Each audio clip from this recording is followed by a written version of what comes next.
No, can't take those out. The hair's looking good. It's looking All good. right.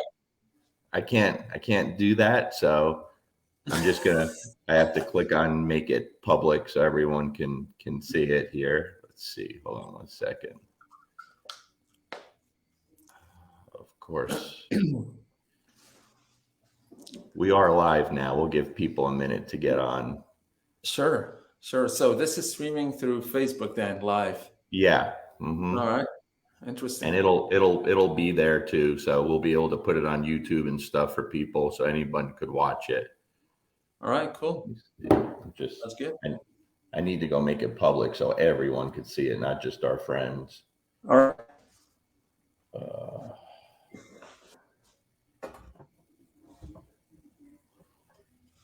all right, there we are.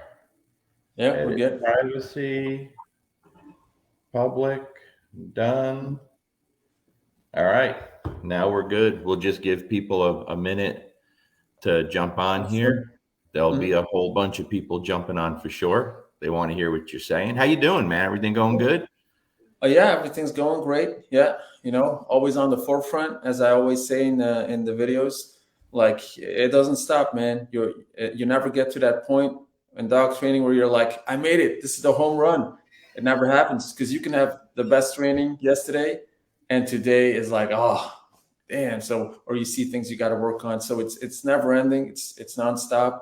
And if it's not me, it's one of the students that needs help or assistance. So yeah, I'm loving it because this is my passion. It has been for a long time, and no, I'm able to do this on the daily. And yeah, there's not a minute that I'm going, oh no. I'm just yeah. As soon as I Well, wake up, I'm on it until I go to sleep. it's so good that people hear you say that because what you do is at such a high level of performance. You know, I think a lot of young people out there, a lot of young trainers, they think you're done. They don't understand with this line of work, this Yeah. art, because it is an art, especially what you do. You're never done. The science gets better. We get to learn more, and Mm. we're constantly trying to make things better and strive to be perfect. But there's no such thing as perfection in this. Yeah, I agree, and now it's coming from different angles. So it's not only what you do in training that satisfies you, it's also, okay, but now we have a cool video, but it's 30 minutes long. Now, how do we condense that and give people a nice view on what we do and have it authentic, but still condense it in a way that it's interesting and inspiring for people to watch it? And that's another challenge. It has nothing to do with dog training. Like, how do you aesthetically portray your dog training, which in some sports always look the same? You got the heeling, you got the stops, you got the sit fronts and the flips, and basically it becomes a little bit of the same. And I've been guilty of watching IGP championships, and after 10, 15, 20, 30 minutes, I start, skipping things. I'm like only looking for that sit front or that down in the center way. You see, I'm looking for the highlights, but I'm really inspired by that, by any sport. But what I do basically in my backyard is try to assemble a bunch of highlights in a 5 minute routine. And that's what makes me happy. I'm not saying that everybody else got to go out there and do that kind of stuff, but it's something that I like. I like the action a lot. I like a lot of sports, like protection sports, and I think they're very inspiring. But watching them, and especially if they're like sequences that are always the same, it kind of gets a little bit dull for me if I looked at for more than 30 minutes straight of the same thing. I don't know how you feel about that, but that's just my personal Yeah, opinion on Nino, it's funny you say that. It's similar with me. So I'm training my first dog for IGP, right? it. I've never competed before. Hmm. And anytime I've gone to a trial, I'm excited because I love seeing dogs perform at a high level in anything, in Hmm. any sport, any competition. Yeah. And I really love watching, especially some of the everyday high performers in IGP, the guys and girls that do it year after year, dog after dog. But what I find is when I go to watch these competitions, I'm really paying attention and studying the handler as much as the dog a Yeah. lot. Hmm. But after 30 minutes, I have a hard time sticking around and not going to work on something myself, something that I Yeah. saw that I could make my own or maybe change, Right. or Yeah. something just goes off in my head. Like, I think I could do this with this That's so guy cool or that this you girl. describe that feeling. I'm Yeah. the same. I I've can't never watch made it that. through a whole trial. I've never Right. made it through a whole trial. I know it's so funny you say that, because when I go look at the championship, like for example, Belgian Ring Championship, after 1 hour, and I love it, and I'm like, oh man, I think I want to try this now and do some of the Yeah. stuff I've seen. Or you're definitely right on that. It could be very inspiring. Now the thing is, in trials sometimes is, if you watch people, you're not going to get a whole lot of feedback on what they've done on the backside of the Right. training. It's a result, obviously, of months and Hmm. years of training. But I like to watch sometimes just guys work out and not show the end result, just how they work in the moment. To me, that's one of the most important things as a dog trainer. If I have to make assessments, I'm not going to look at the overall result of the demo. I'm going to look at trainers in the moment. What are they doing within that moment? Where they're making adjustments, where they're seeing, okay, here was a little bit off. I'm going to rewind that. I'm going to fix that. I'm going to enhance that. That is what I'm looking for. And you can make the perfect demo, but if you roll over some of the sequences or spots that you didn't really like, or they were off, and either you didn't address it or you didn't see it, that I'm not such a fan of for the high level players I'm talking. Sure. Or the trainers that want to aim high, they got to make sure that they're on point, that they see things, like if they have a visual talent basically on to analyze what's going on and to make those adjustments on the spot in the moment. That's what I'm really a fan of, and that tells me, okay, this person, woman or man, is on point. They know exactly what they're doing and what they want to achieve. And working a dog in the moment, to me, is one of the most important things. It's not like backtracking and then, oh yeah, I missed it now 6 times in a row. Now let us fix the whole thing. I think the really really good competitors, they're so good in anticipating on what's going to happen and analyzing in the moment. That's what sets them apart. I've seen it and I've studied it. Not only seen it, I've studied it. Why are these guys always the same guys, always so good? I have a privilege to know one of the best competitors out there is a Mario, 6-time world champion IGP. Nobody's ever done that. Nobody won the IGP 6 times. And Wow. he's got also the record on the most executive points within, the Friday is the tracking, and then on Saturday, Sunday, you got to do obedience and the protection work 2 times, because you got to do it the next day again. I think he lost 3 to 5 points in the whole thing in five Mario days. who? So people could look him up. What's his last Yeah, name? Mario. Yeah, he's phenomenal. So the IGP people that don't know him, you got to look him up. He's phenomenal. So his name is Mario, Mario, Verslepen, and that is spelled Verslype. Yeah, Yeah. you got to look him up. Six He's a times. That's six unbelievable. times, and then with different dogs. He's done it with different dogs. He's been in there Wow. for a long time, and every time he comes out with a dog, it is just phenomenal. It blows your Wow. mind. But you got to understand, like, if you analyze these trainers, people look at the tangibles. What are we seeing? Oh, he's using a ball. Oh, I see he's using this kind of collar, or using this kind of jacket, and he feeds this kind of food, and they use this kind of ball equipment, and so on and so on. The intangibles is what I'm after. Is what is Absolutely. this person about? Like, what is he? What is his control mechanism like? What are all his skills if you separate them? And what if he combines all these skills? That's when he becomes Mario. When he combines all his skills, and Hmm. that's how we define talent, is a combination of skills.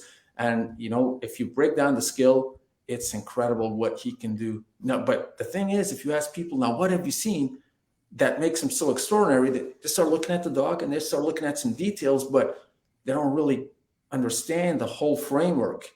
And that's why, and I've been there, like literally, I've been in a club where there's one top competitor, and then there's people hanging around this top competitor for 10, 15, 20 years, and they're not looking like him. So Sure. you gotta wonder, how come these people don't look like him? Because they've seen him do it for 15, 20 years Sure. and don't look like him.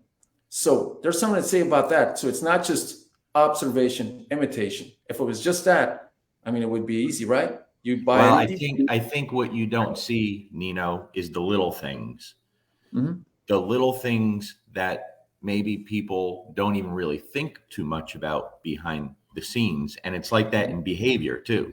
if you're working with trouble dogs, like everyone looks at what you're doing, what you're videoing, but they don't see all the behind the scenes things, the little things, the little training and behavior modification that goes on throughout the day, all the little tiny things that make that final picture successful. You know, they think they can go out and work their dog for 30 minutes and practice on something and they're going to get there. It's constant. You know, Yeah. it's absolutely constant, you know, and I think that's where people overlook. One of the best things that I've seen in high level trials is when some of the best, their dog blows an exercise. Okay. Particularly, and in case I lose you, Nino, just go back in and click on the link. You'll be able to come back Okay. in. Okay. All right. One of the things I've noticed, I've seen some of the best in the IGP, their dog blow the send out, right? The send away. And they've done it 1,000 times successfully. And all of a sudden, one day, the dog halfway down doesn't down or downs halfway down. And so I'm always looking around trying to, why? What made that dog do that? What didn't it see in training that caused it? You know what I mean? And I don't know if you ever find the answer, but I guarantee you those people that did, I think they usually do find the answer. They Yeah. know they could pick out, maybe I think this is why this dog did this. And then that's something you prepare for the next time, you know? Yeah.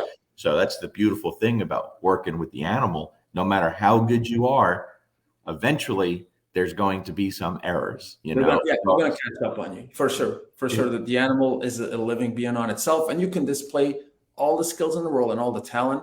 The dog still has its own demeanor as well, has its own talents, and has its own way of anticipating on things. Sure. And it's definitely that combination, and that's why, and that's something that some people don't understand. Even the top competitors need that special dog.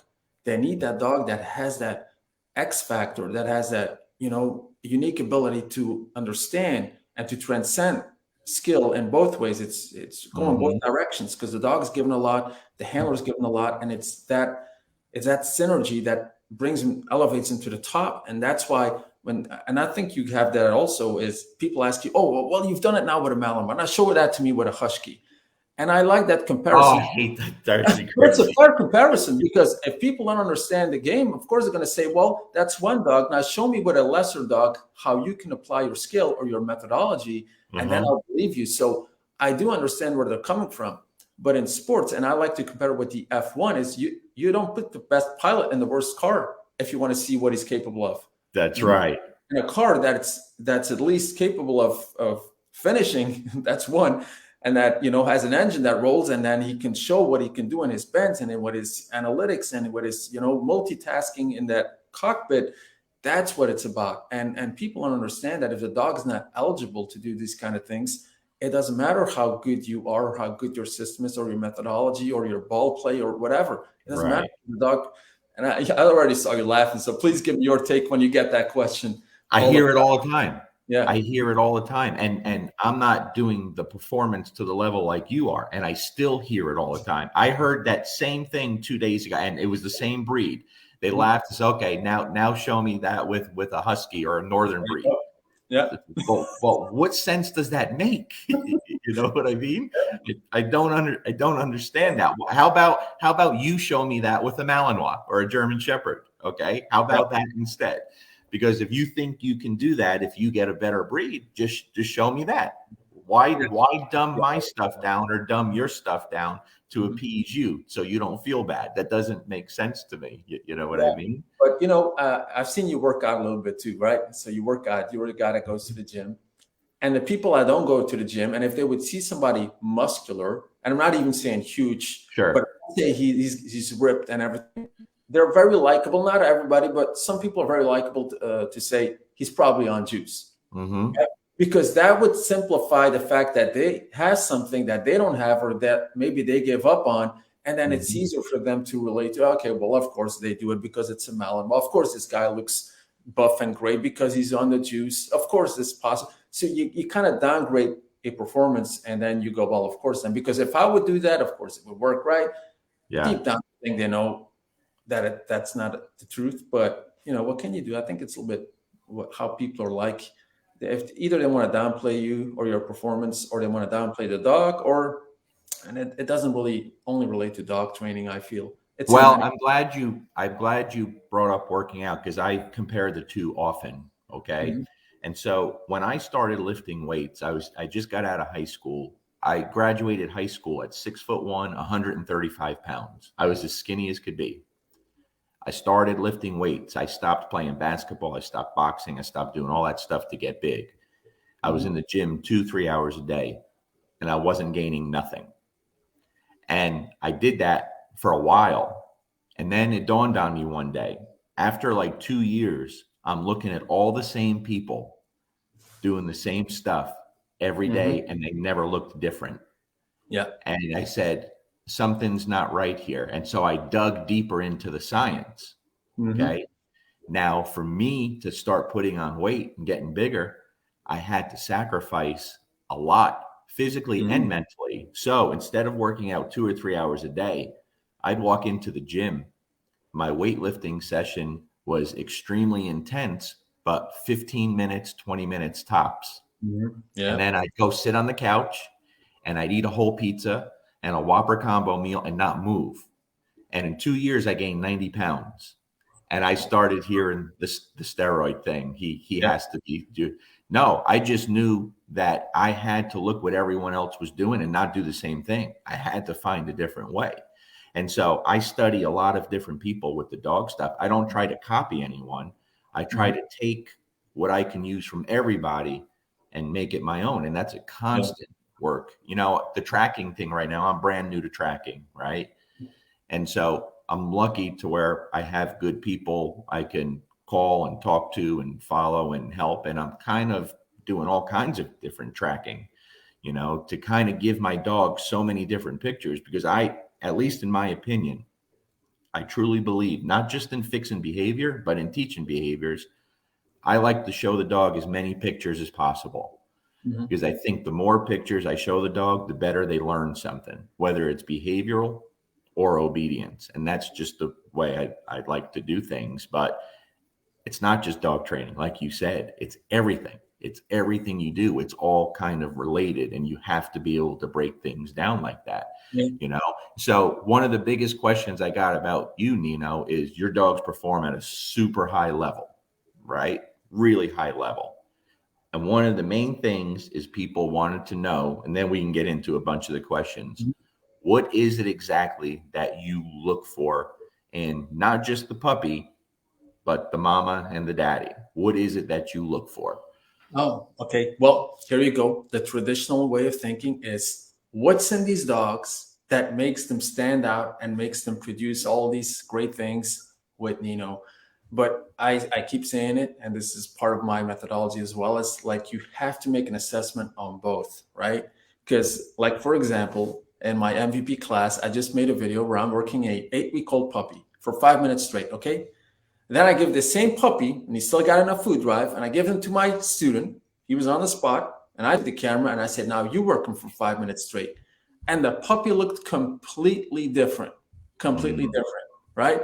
The way he moves a little bit, it stiffens up, like the way the wrist is handled, the way the action's going, how it's flowing, the energy levels, and so on. And you could see, well, this kind of looks like a different puppy, right? So I understand that people want to know everything about genetics and what do you look for and all that kind of stuff. But the truth is, you got to make an assessment on yourself as well. If nice. I'm asking just like, and I just did a challenge, the middle to right, for example, which is a very rudimentary, basic move. Hmm.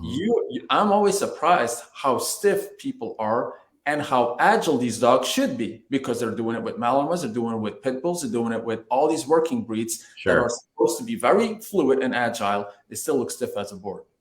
That tells me, okay, well, you got to understand how to unlock potential, how to unlock agility, how to unlock energy. And that's one of these things. Like, if you don't understand how that process works, well, I can tell you everything about the parents. I can get you the greatest genetic dog in the world, and it's still going to look stiff if you don't know how to transcend technique, if you don't know how to extract energy, if you don't know how to manage your time so the dog on its high energy is being worked and not on his low, right? And I'll Yeah. give you, I mean, I don't need to give you an example. You're a dog trainer. That's a great thing about it. Don't you have that time of the day where the puppy is on its high and Sure. sometimes some of the days on his low? And Hmm. usually for me, that's between 2 o'clock and 4 o'clock. He's not on his high PM. Right. He's Right. not on his high. He's like a little bit, he comes Hmm. out, yawning a little bit, and the sun's shining. I don't know what's up with that time, but they're not doing the best they can. Yeah. So that's just one of the things. And I can show you a completely different dog being worked at night and the same dog in the afternoon. And then you would go, how's that possible? Yeah, it is Sure. possible. So it's one of those things. Again, the intangibles, nobody sees that. There's not a clock on your video that tells you, hey, we're also in energy management, not just time management, not just when we come home from work, we work the dog and it's low energy and you think that's it. It's not going to get any higher than that. Well, first of all, and that's also one of the primary skills that I teach is how do you play ball? Let me see you play ball. What I see is a mismatch of movements and the dog Hmm. grabbing a string. He's missing 6 times. The really good dogs, they keep clapping the teeth, but the other ones already gave up on that. They're just, jumping around a little bit. And I'm thinking, well, if you do not master that kind of skill, that kind of game, how can you elevate this dog's drive? You can have the best dog drive in the world. If a dog misses by a mile 10 times in a row, you don't think he's going to slow down? And Exactly. yeah, Exactly. People use so much negative punishment in yeah. tug and ball play, Hmm. and they expect the dog to keep going harder and harder because they think it's building frustration when they don't realize the dog's finding out it can't win. So my Exactly. older, my older, my older Malinois, Luca, that Mhm. you've seen, Yeah. he goes 150% everything he's ever done in his life, even at 10 years old now, right? Do you know I've never taken a bite on a tug, a ball, or a sleeve away from him? Not once in his life. I've never had to frustrate him. I always wanted to reward his heart. And Yeah. so when he put all of his heart into something, I never punished him for that by Hmm. taking it away. And that's something I learned from somebody that you've worked with also many years ago, and that always stuck to me. Yeah. And he just said to me, why would anyone punish the dog for giving you everything? Yeah. And I think I, that makes a lot of sense. I Yeah. never did it after that. So you Hmm. never see me doing misses on bites and stuff. You know what I mean? Because if the dog loves it and it's there, you don't need to do that. You Yeah. just don't need to. And to add to what you're saying, another thing I think is overlooked when it comes to sports, whether it's boxing, basketball, anything, and working dogs, there's a rhythm that has to be in the person Hmm. to get the right performance, in my opinion, because there's a movement, there's a flow with the human and a movement that dictates how the dog looks, Yeah. right? So even if you're working with the behavioral case, complete opposite of what you're doing with the performance, Uh-huh. you'll hear me tell people all the time, stop the zombie walk. You need to move like you're a bad motherfucker. That's what I tell people, right? Because Yeah. I need them to have that confidence and That's, that yeah. swag Hmm. to where the dog gets to be in a rhythm, Hmm. right? Same But same exact scenario. yeah, Larry, now stop right there. Rewind. How do people get confidence? In general, not just the dog trainers. How do people get confidence? It's by putting in work on the daily, putting in the repetitions, and really putting your heart into it. And that's what's going to give you confidence if you put work in it. Why are people not so confident most of the time is because they know they've lacked, they know they haven't put in the work, they know they haven't kept on with the disciplinary Sure. schedule, etc. And that's when they feel like, oh, it seemed like going live. Like, really, I don't prepare anything live. I can go live right now with anyone on this planet. Like, push the button, I'm on. I don't care. Why? Because I know all the work I put in all these years. Sure. I know exactly what I've done, why I've done this, and I can explain this stuff. I don't need to go like, I hope he doesn't start over that topic because Yes. it's good. I don't care. You can Right, ask me right. anything, any controversy, I'll answer it. Really, because why? Because I put in the work still on the daily. It doesn't matter if I'm a teacher now or I'm a trainer. I still know what it is, what it takes to have a young puppy. I'm still getting up every morning to train that puppy.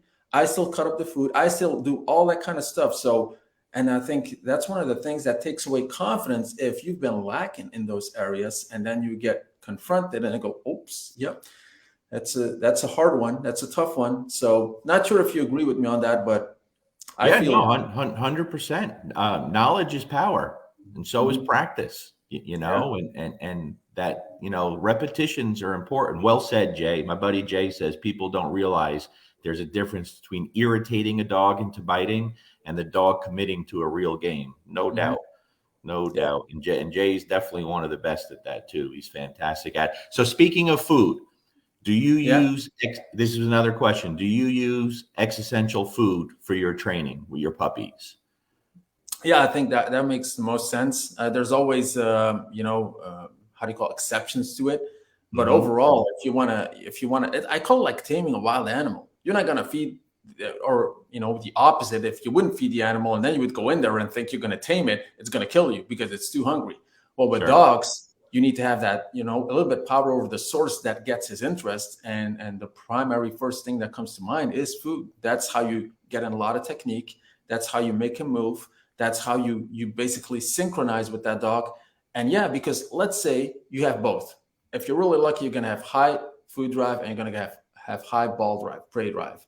Hmm. But the prey drive with a young dog is not going to do anything for you because he's only going to lunge at the thing. He's going to be all over the place. And then you'll have to maybe even correct him to not lunge at you. Right. And basically, you're not teaching anything then. He Sure. does no correction. So I think it's a great way to go. If the dog doesn't have a whole lot of food drive, it's still okay as long as he keeps moving and keeps being in the action. And I think you just got to shorten the sessions, maybe try some other foods, pick your time. Again, energy management, remember. That's one of the things. Yeah, food is an important thing because it allows you to do things very technical, which I love. I'm addicted to Sure. technique. So yeah, I use a lot of food for sure. And of course, if you're going to use that, you're not just going to throw that in a bowl and say, hey, why don't you eat that and we'll train after you? I mean, that wouldn't make any sense, right? Sure. Right. So Okay. So from 8 weeks old to 6 months old, what's your mhm. schedule look like using food to start teaching the behaviors to the dog, creating the movement that you want? At what point in that time do you start switching to maybe adding a little bit of the ball play and a little bit of the toy? Well, look, I always do sessions, technical sessions with the young puppies at 8 weeks. And in those sessions with food, I have a few basics in mind. So I want this dog to pivot because pivoting is a hard thing to do. And I'm talking pivoting in the heel. Okay. So first we got the lefts, rights. Those are the obvious ones. You got the sit fronts. You got the, coming in the center. All these kind of things are the very basic ones. And off of this basic foundation of these 6, 7, 8 moves, you build on variations, different angles. So then from the middle, he's going to pivot to the right. But in this pivot, I'm going to also pivot 180 degrees, and the dog got to pivot with me, even the young puppies. So this back-hind coordination, they develop that around 15, 16 weeks. Okay. That's when I go in with harder technical exercises. Still doing like sort of the same thing, but harder. Okay. I'm implementing a few props, for example, to have them like run around something because then they're running around something. It's not about the running around the cone, for example. It's about the speed you create to come back so you can do things now faster, right? Because the puppy's always static. If he's in your close proximity, he's not having a lot of speed on him. Sure. But what happens if the dog has to execute this heel position when he's running fast?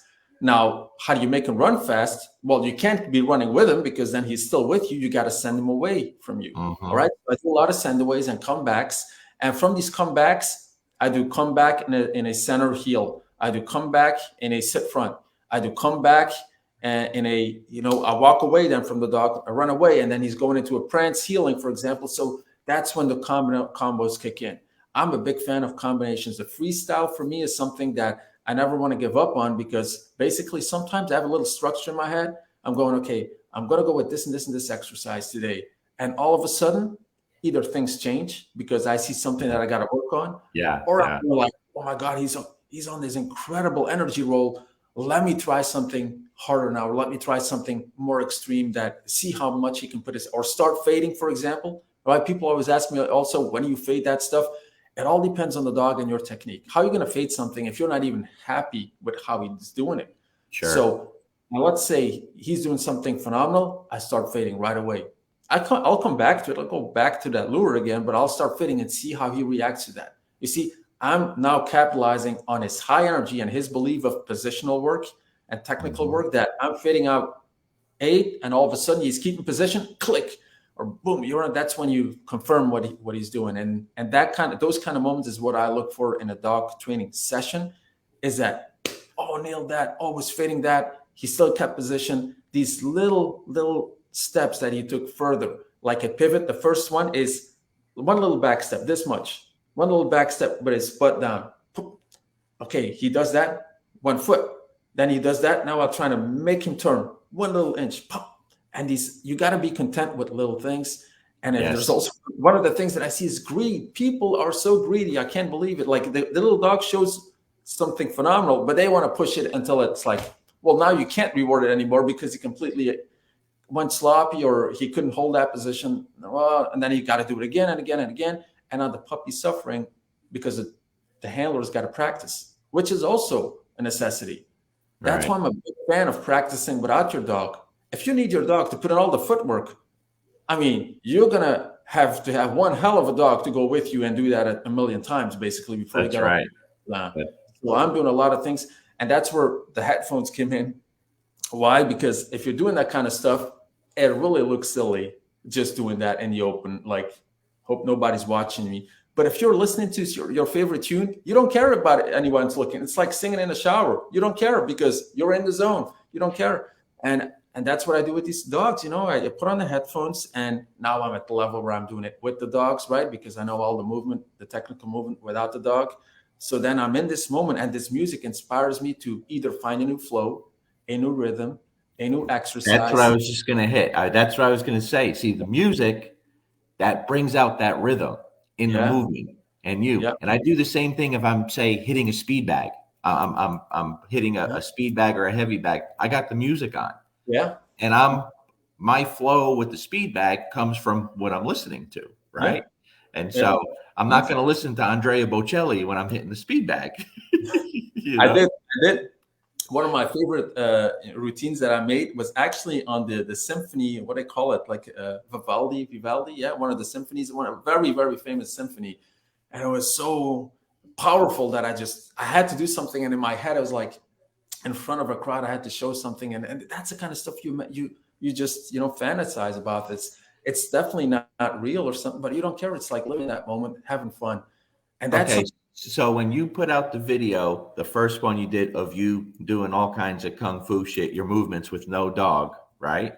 Oh, that one. See, that's the difference, though, with people that don't give a shit about what others think. Mm-hmm. You have to be able to say, I don't give a shit the shit I'm going to get for this. This is what I do. Yeah. And if that's what you do, you have to be able to show it. Just show. They want to know how you get to where you're at, but then they're going to mock you for showing how you get where you're at. Yeah, well, it's one or the other. But I'll tell you, that was really fun because the professor asked me, okay, act like your dog was here. I'm like, man, we're in San Francisco. This is a public park. There's so many people here. I don't want to do it. They said, just do it. And I was like, okay, click. I'm just going to do this. Of course, I had a little bit of music in my phone. I put that on. So if you listen carefully, you can still hear that, by the way. And then I started doing it. And the funny thing was somebody, a few young people came to me afterwards and said, hey, man, we looked at this dance. This is a really nice dance. I was like, dance? What are you talking about? It's not a dance. I was training a dog in my imagination. They said, what? You're training a dog? How's that possible? I said, okay, hold on. Look, this is how the dog looks when I'm actually doing it with the dog. And you know what they said? Well, that makes sense because you're kind of moving the same way. It makes a lot of sense. Yeah. Yeah. You see, people knew nothing about dog training. They thought I was dancing. I can't dance. Like, really, I cannot dance. Don't let me dance, okay? Because I can't. Let me move with a dog, and I enjoy it. That's great. I love it. All right, we'll get to a couple of questions too. Your e-collar of choice. I would say my e-collar of choice is the Martin system, the Chameleon, because it gives you the more variety, more options. But it's a hefty price. I understand a lot of people that I've told them, that's what I used to say. Yeah, but I don't have $1,000 or more, or 600 or 800. I don't know how much the models are, but then I'm thinking, okay, well, what is then the second best option? And then I might have to look at you because there was a time where I was experimenting with a few e-collars, but not at this point. So, and I just read actually on your profile, somebody sent a doctorate to you, and you kind of like this. one of the models I also tried, and it was definitely okay. How about you? How you like it? Yeah, the Martin System Chameleon 2, that I tell people that's the Rolls Royce of e-collars, right? Mhm. There's no doubt about it. Not everybody that I work with is going to buy a Chameleon, and so I don't even push it. Most of my clients use e-collar technologies, Mhm. and I love e-collar technologies. It's a simple collar. I don't like a ton of features, but some of the things on there I like, and their customer service is phenomenal. Dogtra makes really great collars. I used them for years, never had an issue with them. So those three collars, if you get one of those, I don't think you Yeah. could really go wrong. About what age, depending on the dog, do you usually first put it on your dogs? I don't have a fixed age. I can tell you Mhm. that, the Sure. dogs that I've trained the longest, which is Enzo, Cody, Rocky, and Senna, and a few others that I had for a longer period. I would say Rocky was the one where I implemented it the earliest, but he's also the most extreme dog. So Sure. out of those four, like he's got more drive than all of those others combined. So he was, using a collar. I was using a collar at 4.5, 5 months. Okay, which Hmm. is extremely young. Normally, with a regular dog, I would probably say between 7 and 9 months. Yeah. Yeah. Yeah. Yeah. I agree. That's the same thing with me too. All right. If you couldn't work with the Malinois, what breed you going with? Oh, I love the lab. I'm in love with the labs. Yeah. Really? That's Yeah. awesome. Yeah. That's not what I expected. That's a cool Really? answer. Really? You didn't expect that? Oh, what did Yeah. you expect then? Yeah, I don't know. I don't know. That's I like that answer. That's Yeah. maybe you need to get a lab now. Just to Yeah, I'd love one. I'm asking a few people to look out for a black lab. So if there anyone has a great black lab, a female, Hey, listen. yeah. Several years ago, I was at one of Bart's seminars. It was the first one he did coming back to the States. And there Mhm. was a lot of people there, a lot of extreme dogs, like really a lot of extreme Malinois and Dutch Shepherds. Like that was the first time me ever seeing such extreme dogs. I think the most extreme dog there was a black lab that Pat Nolan brought. Was Oh, no. through, Oh, yeah. dude, through the roof, man. Mhm. Like this dog Mhm. was nuts. I couldn't That's believe wow. how high drive that lab was that Pat had that day. Mhm. You need They to ask can. him about that. Yeah, You that's know what I that's mean? great. You mentioned that name. Yeah, I gotta ask Pat for sure. Who's Oh, been who's been your biggest influence or influences in the game in the dog training world? well, I would say Bart probably in the early. No, actually, I started in a ring club. I never knew heard about Bart, so my passion doesn't come from seeing Bart, but it actually came from just looking at dogs on YouTube and just that passion and something that I never even knew anything about. It's just that attraction of something that I fear, to be honest, because actually I'm afraid of dogs. Not many people know that kind of stuff, but I would say the technical stuff from Bart, I'll definitely love that. But I think the heart that comes with it, because you got to have a lot of grit to put into dog training. You got to have a lot of discipline. You got to have a lot of focus. I think that comes from my pre-dog training career, where one of my best friends was an Olympian, and I always tried to be like him. I always worked hard to even come on his ankles, which I couldn't, of course, because he's an Olympian. But I knew what it took to try something really hard, to be Sure. the person that you kind of admire. And coming into the dog training, I was kind of surprised by how not technical hard it was to do things. Because running, for example, sounds like something incredibly easy, but it's so technical that I was dying in there just to make a technical run and doing the belly. It's like really suffering to make that happen. And into dog training, it was like I was looking at one of the better trainers, and I thought to myself, what is he doing that I could not do technically? I was looking at his hand and his feet and his speed and his coordination, and I thought to myself, well, if I'm honest here, I don't see anything that I couldn't do. I honestly believe that, and I think that kind of belief is something that you know people need in order to do something. If you're going to look at something and think this is impossible, it is impossible. If you look at something and you think I'm going to do right then. What he does, I'm going to do, and maybe even better. Yeah. Not by any means as disrespect to that person. By any means, No, no. I sure and you should strive to do it better. And I think if if you're emulating a decent person, that's going to make them happy. They want you to succeed. You know what Yep. I mean? And those are the people I like to work with. It's funny. It's funny you say that, because more recently, I was listening to Avi Cohen on Robert Carval's podcast. And Avi's big in the IGP world. And my thing's always the tracking. I'm always trying to learn more on the tracking. And he said something that really stuck with me, and that is that after all these years, he's up at 4:30 in the morning tracking every single day. Mm-hmm. And so right from there, I realized I'm not doing enough when it comes to the tracking. If I'm going to get good at tracking, that's what I have to do. You got to bring not only your A game, you got to bring an extraordinary amount of discipline. I'm going to give you a little bit of insight. For example, one of the world champions that I just mentioned, Mario, incredible guy. He cuts up his food, 5 different flavors, 5 different bags, 5 different knives. He digs all these pieces into the ground, like then covers them again. Like the process, just the energy that goes into that. Most people would say, "Are you nuts?" And what time at 5, 6 in the? No, he does that twice a day. Wow. And here comes the clue. He's loving it. Yeah. How are you going to beat a guy that's loving something, does it twice a day, rigorously, and you're hating on it? Yeah. But then, by the time this dog's 6 months, he's tracking better than any 2-year-old dog out there, competing better. Yeah. But you see, that's the thing, and that's the intangible. That's what I'm talking about. Is that something you can't see? You see the result of the track, but you can't see what's behind, what the person is like, how driven he is, how focused he is, how disciplined he is, how much perfection he wants to put in everything he does. But if that's not your control mechanism, if you're like more of a person that does a lot of things at once, for example, it's called a hurry up. It's in psychology. He's got people, there's 5 drivers and everybody has a dominant driver. If yours is not be perfect, but if you want to imitate somebody that is a be perfect by default, by nature, just how he is, and you're a hurry up with somebody that does 100 things at the same time, is always on a time schedule, is pushing things, that's going to be a tough one.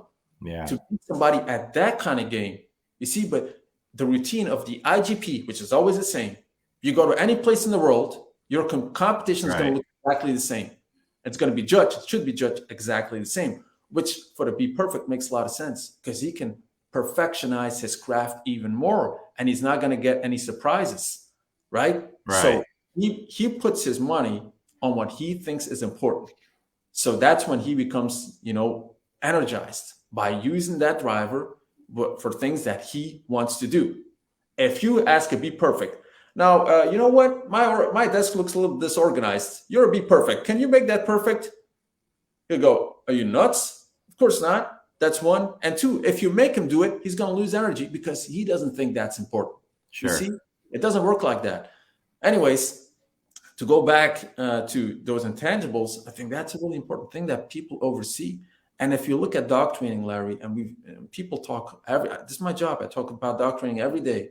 It's always about motor skills for the dog, how we teach the dog things, how we teach this, how we teach that. If I ask somebody, then name me the 3 top talents or the 3 most important talents to do it, that's already a tough one. And if I talk about a control mechanism that's going to hinder people from developing, that's even further away from it. We're talking about dog training. Why are you talking about my control mechanism? Yes, because your control mechanism, you know what that does? If you have to combine skills, right? And your control mechanism is under pressure, and there's many reasons that your specific control mechanism can be under pressure. The first thing that goes out the door, you know what that is? Complex skills or new learned skills go out the door. You go back to the old ways. Yeah, it's same thing. And Larry, since you're into fighting and boxing a little bit, I assume it's like every good fighter has a game plan when he comes into a fight. But then when things get tough or he get kicked in the face too much, or the plan goes out the door and he goes back to what he was doing. And even though he said, I'm going to give a master class, this next fight, I'm going to give a master class. I learned so many new things, had a new trainer, new camp. He's going to, display all sorts of things. And then the stress got to him because of whatever reason, he's going back to the old ways. How's that possible? Was he lying? No, he's not lying. Sure. But when your control mechanism is under pressure, the first thing that goes out the door are all the new skills. So you got to talk to people about what is your control mechanism and how does that operate? How can you anticipate on that when that happens? And what is triggering you to get that kind of anxiety? for Yeah, example. you said something that I just said just about word for word to the last dog I sent home, the Cane Corso that so many people watched. When his owner finally was headed home, she was in a tough situation, stopping by some family, and she filmed it for me, and exactly what I told her. I said, go watch the video you sent me.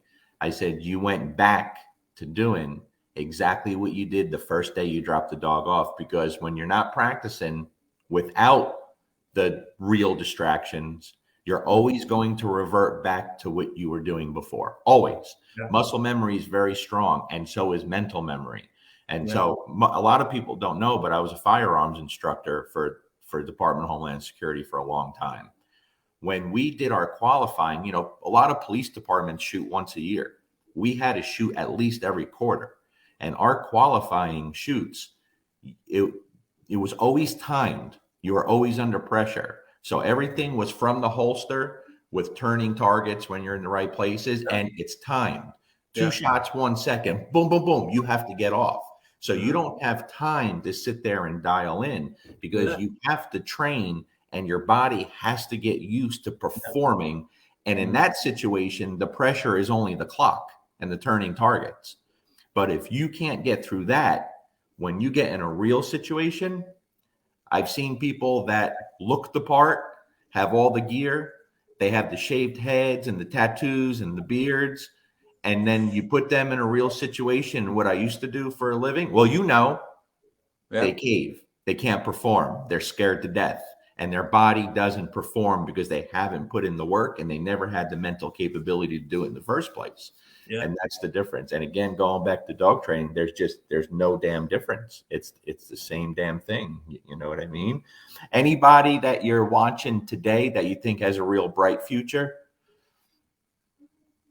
Anyway, oh, you mean right now? Yeah. Yeah. And Yeah. I'm Because you so work with proud. a lot of young people. Yeah, I love it. I love it. And when I had this conversation with Denise a few weeks ago, I felt like the belief in the talent or competencies of new people, young people, was Yeah. so cool. Like she talked about the 90%. And Denise, forgive me if I'm saying something that doesn't relate to what you said, but I think that's exactly what we heard is the 90% of people she meets are not capable or not competent or whatever. And I'm the opposite. Look, I've trained people at the police that have never had a dog in their life, and I'm going to give them a Malinois, right? A high drive Mm-hmm. Malinois. Not only that, just what you referred to, I'm going to put them in a situation where there's going to be stress, guns, and this dog, and they Mm-hmm. still got to handle these things. What? How would I not trust these people with an e-collar? I'm trusting them with a gun. That's Why would I right. trust them with an e-collar? Of course, you got to if you lay out a plan that's going to make sense and that's going to help them understand and multitask and all these kind of things.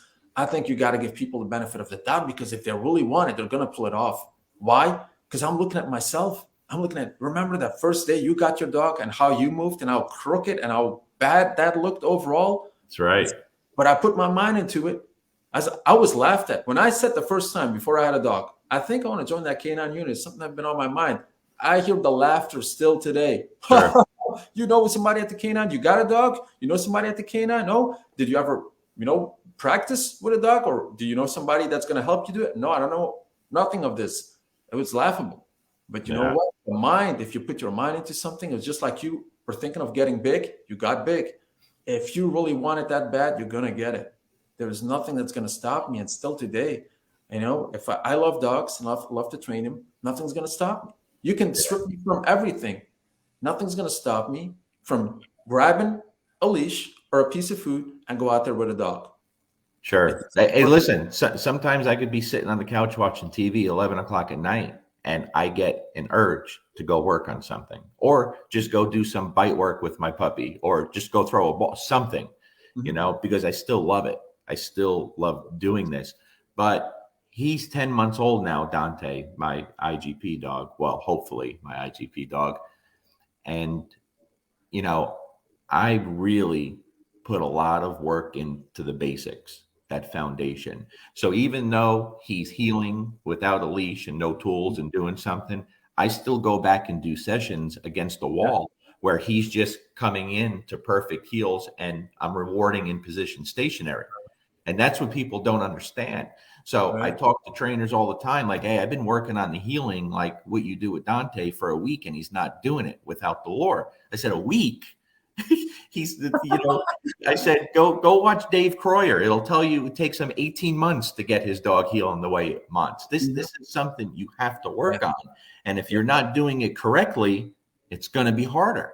And if Yeah. you're going too fast, if you're trying to get the dog to move forward in a nice heel, and the dog can't come in and sit into a nice, perfect position, how are you supposed to get there? And Yeah. that's what a lot of young people, Randy here, hey, Randy, reverting to foundation. Good discussion. Always.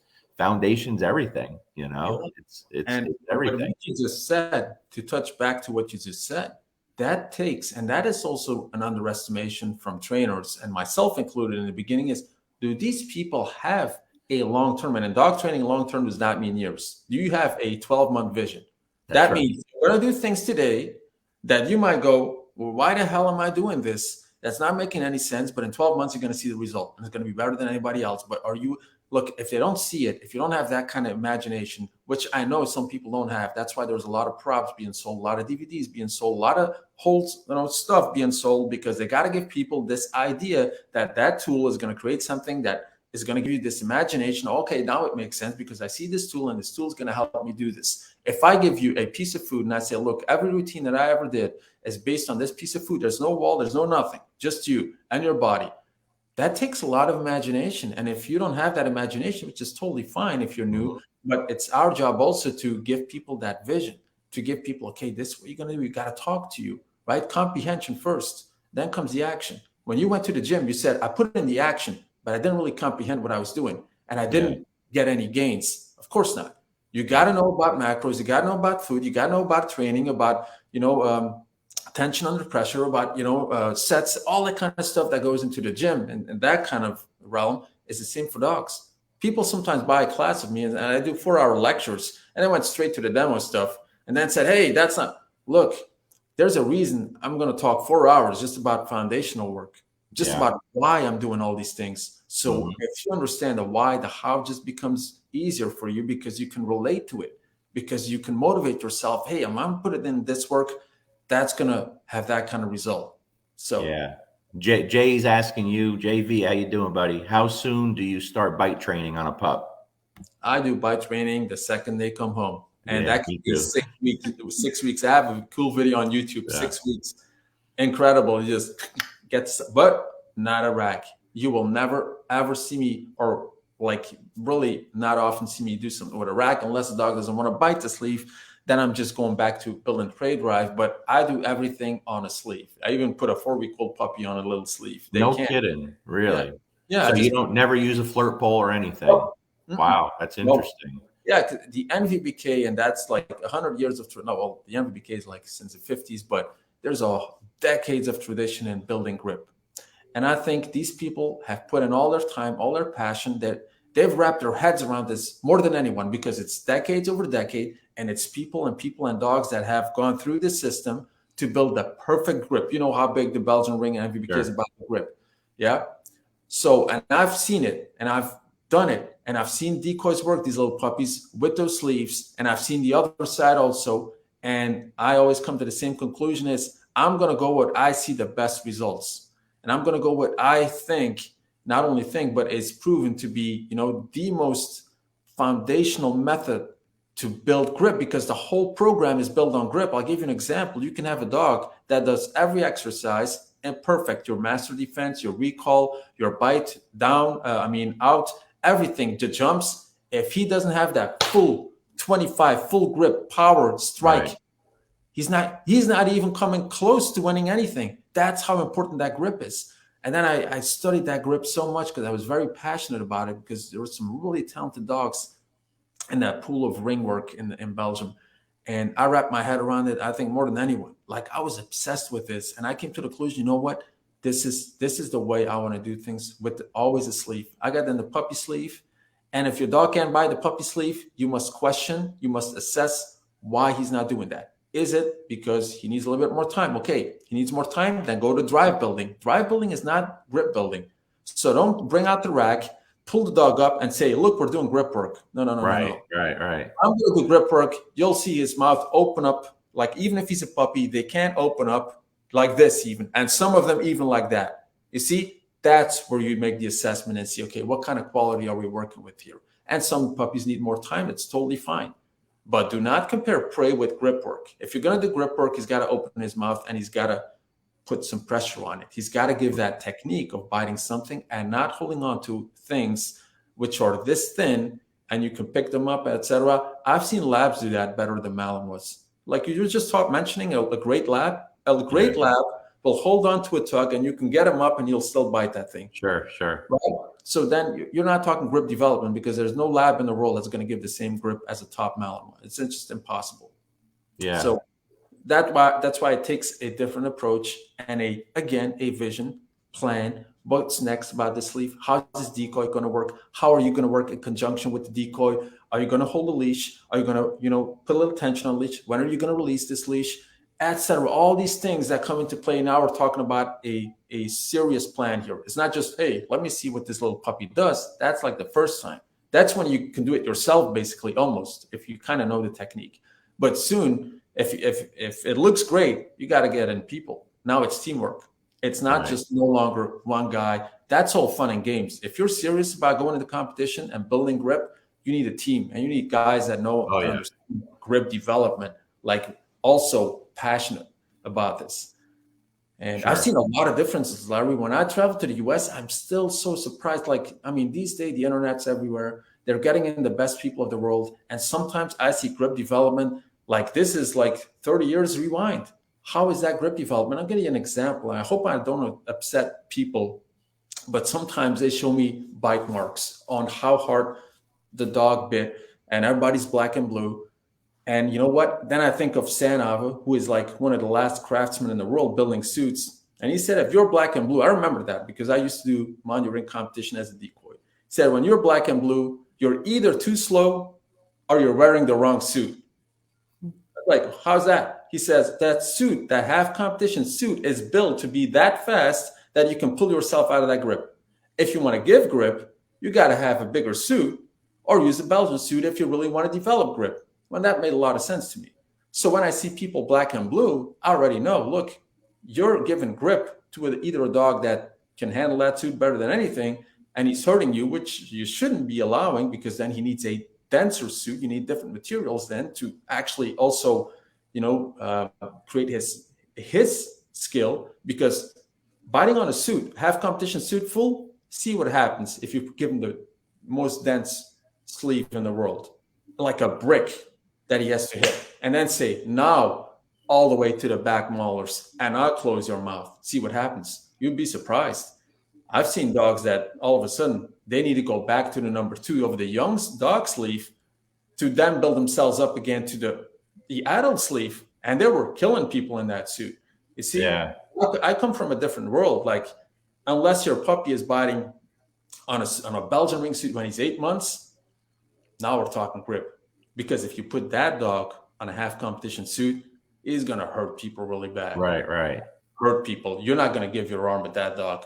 No Well, way. I think what you see a lot in this country too, the a lot of the bite sports stuff with a lot of the newer people, and this will irritate people too. So you're not the only one. There's a lot of macho stuff going on, you know, and they put a lot of time and effort into flashy videos and workouts and doing all these things, and they're not really focusing on learning the language of the dog, learning how to read dogs, learning how to work the dog, and that's not even my world. But dogs are dogs, and if you're going to bring out the best in the dog, no one cares if you're running a 5K with a bite suit on. What about the damn dog? I think they're focusing, on the wrong thing here. I Yeah. don't want to see you do burpees in a bite suit. That's not going to bring out the best in the dog. To me, that's just a bunch of flash for video purposes. But what, Yeah, I what, think if it's done well, I think both worlds can meet, like the macho world. Because I mean, there's a lot of testosterone in the protection world, and there's some people that really love dog trainings. It looks cool, it's tough. Like, I can see that to an extent, but like you just said, you can't neglect what build these dog. What it takes to build them to their best potential. And that's where a lot of things are overlooked. And that's why you have a lot of imports of trained dogs, right? Not just the puppies, also trained Sure. dogs. Because Sure. that's the easy route, yeah? Give me the trained Yeah. dog. And let's be honest here. In this country, in Belgium, I can't speak for the Dutch people. So the people from Holland, please don't take that personal. But in Belgium, if Yeah. somebody has a really good dog, but I'm talking a really, really good dog, Yeah. try to convince him to sell it. Yeah. Yeah. Right. Right. You're not going to convince him. In Holland, Yeah. it's more tradition. You got the KMPV PH1 certificate, and it's going out the door. That's the name of Yeah. the game, right? There's only a few people that keep those dogs, but most of the time, it's going out the door. In Belgium, no way. If you got that dog that everybody's looking at, hey, when is he coming out with that dog? He's not Yeah. selling. You got Sure. you need a lot of money to buy that dog for Hey, sure. listen, there's plenty of people here who have bought dogs from there that think they got that dog. Yeah, but it's not exactly. Yeah, exactly. It's not. I know. Exactly. So, do you deal with behavior cases at all? Is it all performance? Well, I do have a lot of questions of behavior, but to be honest, like that's not really my expertise to start with. Sure. Of course, I'm not a dum-dum, so I know when it comes to aggression and these working breeds, and I've been at the police for many, many years, and I've dealt with some aggression cases, but am I in the best position to give behavioral advice? I would say probably not. And plus, I am a little bit of a performance trainer, as you said. So I like Mhm. to elevate people, their skill set. So if they just call me up and say, look, I have a problem, this is my problem, they're not my client. I just redirect them to other Sure. trainers Sure. because Ain't it amazing though how you can get criticized for excelling in an area of dog training? Like you said earlier, yeah, but can he do this? Can he do that with a husky? Or will he work with this dog that's trying to kill everyone? Like in this industry, people will take something good, and what you do is good, very good, and they thank you. always try to turn it into a negative. I Mhm. watched the interview with you and Denise, and it was fantastic. And both of you made a lot of great points. Thanks. I'm very open minded. I'm never going to hate on someone because they don't believe in tool. I don't care what someone does, unless Just you're it's unless free. you're mistreating the animal. I don't Yeah, care what you do. You know what I I mean? But when I saw some of the comments toward you from her people and some of the comments toward her from her people, I was like, this is why we get nowhere. Like, I guess she recently got rid of her dog, right? She competes in yeah, dog sports, and she caught hell for that. So in their mind, she got rid of her dog because she's a so-called force-free trainer and she can't yeah. handle it. When I'm sitting here and I'm thinking, I can name 100 different sport dog people that have gotten rid of dog after dog after dog Mhm. because they couldn't get that particular dog where they wanted to. You know what Yeah. I mean? And when you focus on that kind of bullshit, it does nothing for anyone, you Fact. know. What do you think with the e-collar stuff that you guys go through there in Mhm. Europe, of course, losing? Mhm. Yeah. So in Europe, it's becoming a problem, to be honest. I mean, Sure. this country, especially, is like here's where it all started, man. 1899 got the first operational police dog. 1904, we got the first trials. Like I know the president of the FMBB, Johan Weckhauser, phenomenal guy, really, really nice guy. And talking to him, it's like, wow, have we been doing this that long? I talked to him just a few weeks ago, and he showed me all the archives and the pictures of them. Did you know, like in the early 1900s, Yeah. people went to a trial in a suit, like they were suited up, they got the tie and everything. It Yeah. was crazy. It was classy. If you compare that to today, like, man, that's a lot of difference. You see, but we've been doing it for so long, and it's been a process to build these dogs. And I'm talking working dogs, okay? Such a process to create the bloodlines, to get them where they're at now today, to showcase them, to display them as ambassadors for the best police dogs in the world, etc. And now we have these small-minded politicians that want to just get some votes in and say, hey, we're going to ban this thing. So every professional out there, everybody that's doing a great job, everybody that's supporting these animals to become great working dogs or law enforcement, military, or competitors, or just breeders, to make sure that law enforcement keeps having these dogs, etc. We're going to pull a plug on you, and you guys got to go back to the old ages. Come on, the e-collar was made for a reason. It was made for a Yeah. reason to communicate on a distance. Was it great at that time? No. But what it can do today, I mean, it could do a lot of great things. And that kind of mentality where we're going to bury everything and everyone just because we want those votes, because we want to be popular here. We're saying that there was abuse, and I'm reversing that. I'm one of the only guys, like, when there's a discussion, I don't understand why anybody touches this. I've been in law enforcement for nearly 20 years, right? The canine unit also takes care of abuse with dogs. They call it, hey, there's a dog, whatever incident, they send the canine unit in. All right. So nearly 20 years in the books as a police officer and over 10 years as a canine handler. I have not got any abuse case with an e-collar. Right. But the non-e-collar users, we had so many cases of abuse. So why is that the e-collar user is like almost demonized? And it's actually, when we're talking about the numbers and statistics, it's the non-e-collar users that are responsible for all the abuse. Sure. So I'm thinking, why are they aiming their arrows? Okay, maybe they want to regulate something. That would be different. If they want to say, hey, we might not want to like get everybody in it. But then again, I'm thinking, okay, that's basically saying as a governing politician or agency or whatever, you're saying you guys are stupid. You can't handle any of that. Oh, but you're allowed to get a 60, 70, 80 pound, crazy drive dog. There's no law for that. You can just walk into anybody's breeder business and say, I got the money.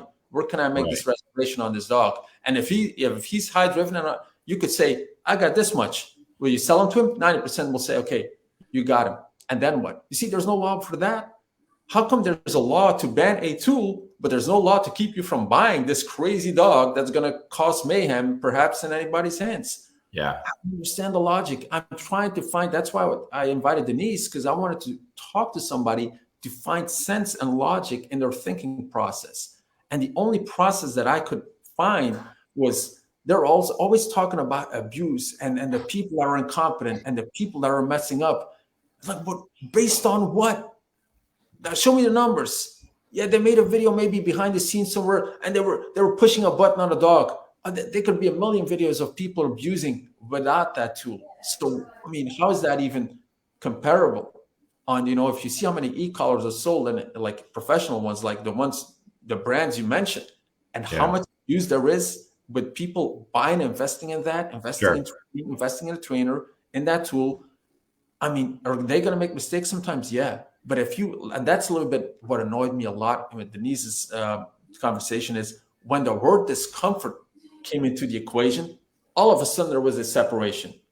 You bring discomfort, I'm not bringing any discomfort. Like, if you really believe you're going to train a high-level working dog without any sort of discomfort, I'm the first in a row now to sit here and see, okay, let me show you everything you did. Sure. I hired an R plus trainer myself. She's coming in January to work for me. R plus, but a high drive dog. And we respect each other, but we're also going to show what it can do without, but how much skill it also will take. But we also have to be realistic. It's not going to be for everyone. Yeah, but here's the thing, Nino. Yeah. We're failing as an industry in educating the general public when it comes to the tool. That's where the big numbers are. Because if you spoke to 1 million everyday dog owners, their idea of what an e-collar is, what a shock collar is completely skewed to what it was 40 years ago. So we're failing in educating the general public there, right? And when it comes to the R positive people, when it comes to the purely positive people, I work with them all the time. I've never had one. I've had them come to my seminars. Some of them came on the down low to be sneaky and cause problems. Yeah. Not one of them have ever caused a problem. And every single time someone does that, they'll say to me, I had no idea that you could use the tool like that. That's not what I've seen people doing. That's because what they see is the Jeff Gilmans of the world going on YouTube, bragging about his lack of ability and shows him frying dogs. And that's what the purely positive side use. That's what they think everyone does. So they think if you're not a purely positive trainer, everyone trains the same way. And that couldn't be further from the truth, you know? And so I've been a big mouth about the e-collar for a really long time. All right. So Larry, I love it that you've touched this, because this is one of the biggest issues, as you said. But I'm going to throw a stone here. Why is it that all manufacturers, and there's no exception, and especially the ones that are on the lower end of price as well, every single one of them advertises as this is going to stop your dog from doing things. Stop, You're always stop, you're stop. right. You're And right. and you just mentioned Martin's Mhm. system. Now we have a high level trainer who produces, who manufactures collars. Why is he not making tutorials on, hey, this is what you can do with this thing? He's in the best position because he's making them and he's a trainer. For decades, there was not a trainer that was manufacturing collars as well. They were maybe giving advice. They were definitely not making them. So I think there's also responsibility on the high end collar manufacturers, and that they're going to have to give us a guideline, not us, but just in general, like, hey guys, hey, we're making something different here. We're making a difference, and this is what this tool can do, and not just talk about the features. Like nobody Yeah. cares about the features if you don't know what it takes. Like when you start this, Sure. what you use this, what? Now show me this manual, okay? Then show it to me, not just read it. Show it to me, and that's what I'm missing a little bit, like across the board for every manufacturers. But then, especially if you're going to the high end ones, these are the ones that lead the industry with their innovative technology. And they got to set the line and say, guys, what are you talking about? Always stopping dogs. No, we're actually making dogs do things. We're teaching them. I think their voice got to be a little bit louder here. Sure. Well, the problem, part of the problem too, Nino, is there's a separation on the e-collar users. There's still a lot of high-level trainers that don't believe that you can enhance the performance with the collar. I believe it. You believe it. A lot of people believe it because they've seen it. They've tried it a different way. But there's still people out there that have a lot of followers and then preach it's still just an aversive. It's still just punishment. You know, you saw with the conversation that me and Ivan had, I'm sure on YouTube, that was a disaster. That created more separation than All right. anything. Really? It didn't Ivan go. is against? You mean Ivan is against e-collar? No, not at all. It's just that the conversation didn't really go well, and we had a lot of disagreements on that. Because to me, teaching it a certain way is really important for the general public. The big numbers of people that are going to put that tool on their dog, and so I've been a big mouth about it for years. Mm-hmm. Okay, how could I put something out there, information out there, where I can get the general public to stop screwing their dogs up? How could I show them that this tool can benefit them? Okay. Yeah. Because no other tool is going to keep the Rottweiler in the home with the 70-year-old couple. Now, you may not like that a 70-year-old couple has a strong dog, right? But the fact is that happens every day, happens a lot. Mm-hmm. And that is the best tool to the dog. To stop him from doing things? No, for everything. Everything, For exactly. everything. Yep. To Everything. take out the physical incapabilities of Yep. the human Oh, and yeah. make everything an equal playing field without having to be so forceful. So the statement that I hate, one of the statements I hate the most, two statements. One is this dog is a good candidate for an e-collar. What dog is not a good candidate for an e-collar? I don't get that. You reverse it, yeah. Yeah, and the other one is now I don't get that. I really don't understand that whatsoever. That kind of drives me crazy, you know. But I don't know. We have a lot of work. We have a lot of work to do there on that. Yeah, but the problem is also people like yourself and like myself. I've put videos with e-collar, without e-collar. You get stigmatized for it. Simple as that. Because they're going to say, e-collar user, all right, we're not going to look at this because you don't believe it, you don't want to use it. I also respect that because, like you just said, we got to respect everybody. Like, if you don't want to, why would you put something in somebody's hands that they don't really want? So you first got to talk to them and see, you know, what causes this like aversion themselves to this collar. But you know, one of the things that strikes me the most is, well, I just wanted to say something. My daughter came in and I lost it. Give me a second, Larry. I did the same thing. The other statement I was going to say when my daughter walked in was, I love when they think it's the lazy way to train, because what they don't understand is, if someone comes to me, I don't make anyone use an e-collar. That's up to them. But when someone comes to me, if they don't want to use an e-collar, I'm thrilled, because that's a lot less work for me. Mhm. Because if I have to teach someone with no dog training ability, Yep. or even if it's a dog trainer, if I have to teach them the proper use of the tool, that's a lot of work on me because I have to make sure it's right.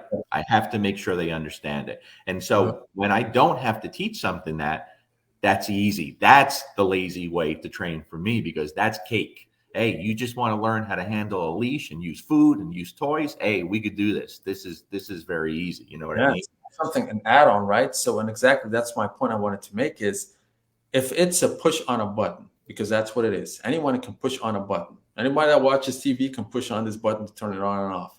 So that means if the e-collar is being operated by a push on a button, virtually anybody could do it. But here's then that's when the skill comes in, like, Sure. but when are you eligible to use this kind of stuff? Because it's multitasking, right? You're not just going to hold the one button and then expect everything to happen. Right.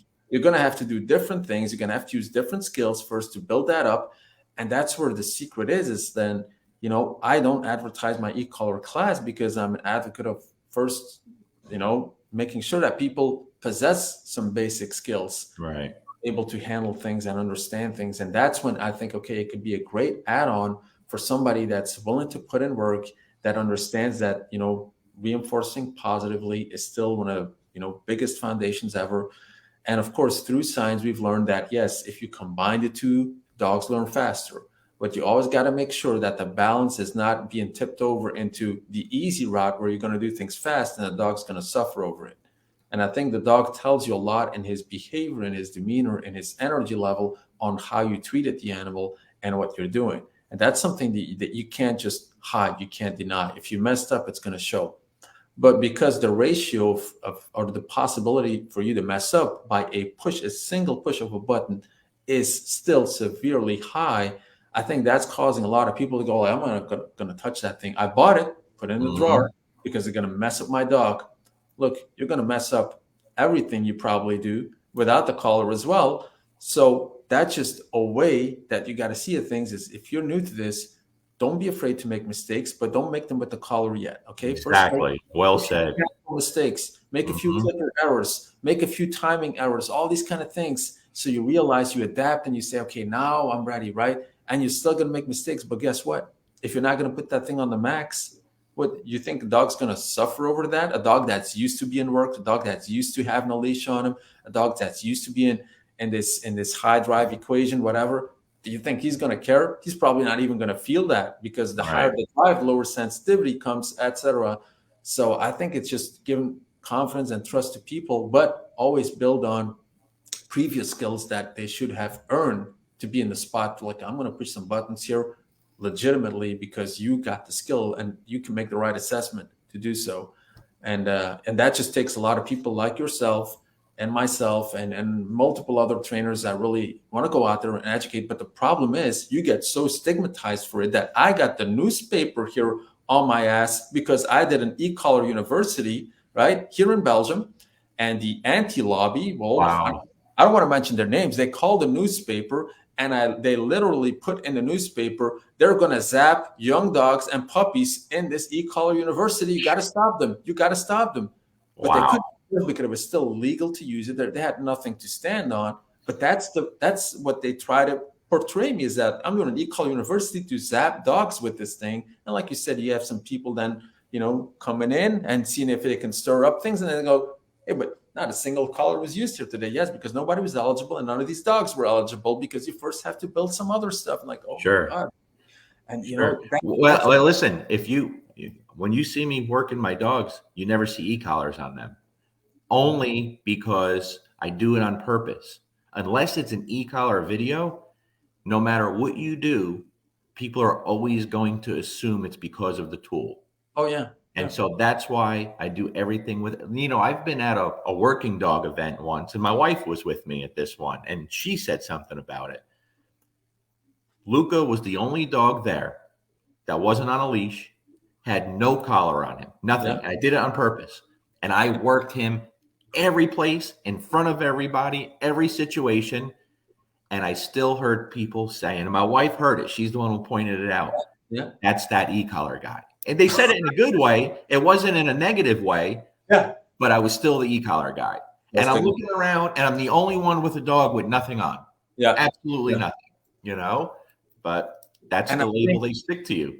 Larry, I love the fact you touch this because it also is, I think, the opposite. So let's say somebody portrays himself as R plus, only positive. This person might not be the stupidest person or whatever. They can have the same vision and goal as us, but because they're already sold to the concept of their community, which is R plus, you can't go back now, right? Because then you kind of betray your people or you betray this community. So they'd rather be stuck in the mud or whatever problem they're facing because now they can't go to the other side because that's how they made it look like it's another side, not for us because we do R plus, right? Right, And we do right. negative for, so for us it doesn't matter, but for them it's like a statement. I'm R plus. It's like you tap yourself on the Absolutely. chest, like I'm not going to be like those people. You stigmatize them. You're also responsible. These people get an e-collar username, so you Yeah. can't go to that. You can't refer to that. And I Yeah. think that's maybe why there's a little bit of heat coming like to the knees because they might think, hey, but if you, she's definitely capable of using a tool like that because she's a good dog trainer, but she Sure. can't. I'm not even she wants to, but she can't now because that's just the way it is. Why am I saying that? Because we had a professor here who writes publications on a European level.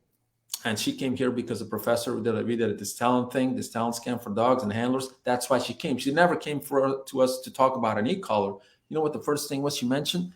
Look, guys, I love what you guys are doing. You're mapping talents and skills and all that kind of stuff. She said, scientifically, I love it. She says, I got one problem with you working with you.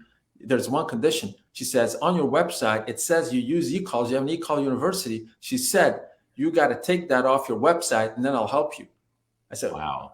okay. So then we had to have this whole e-collar discussion, which I think she had to admit, like, yeah, there's no answer to what you're saying here. The top tier special forces, they use it. Like, what's the answer here? All your research, have you actually, came up with parameters that not only examine the breed or the certification, which is police dog, but also the talents? Were you able to classify the skills of the handler and so on? So we went this whole different route.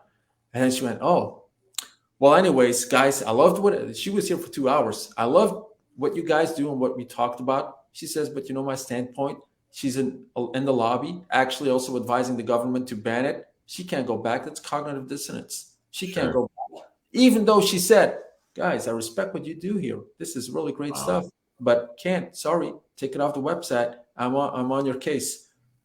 And that's a problem. They sold their legitimate, vote to, look, we're anti. It's how we're going to stay. Yeah. Doesn't matter what you prove. You can take out the dog that killed Osama bin Laden, for example. He apprehended him, and that's a dog trained with an e-collar. We're still Yeah. going to deny that dog needed that. Sure. Even Sure. on the highest top tier level with the most important job in the world, apprehending a terrorist. And if you say that dog is e-collar trained, well, I'm sure he could have done it without, right? Yeah. Yeah. It's crazy. I got to meet him a couple of weeks ago too. It was pretty cool down at the Police Canine Magazine seminar here in Nashville. So that was pretty cool. But you're 100% right.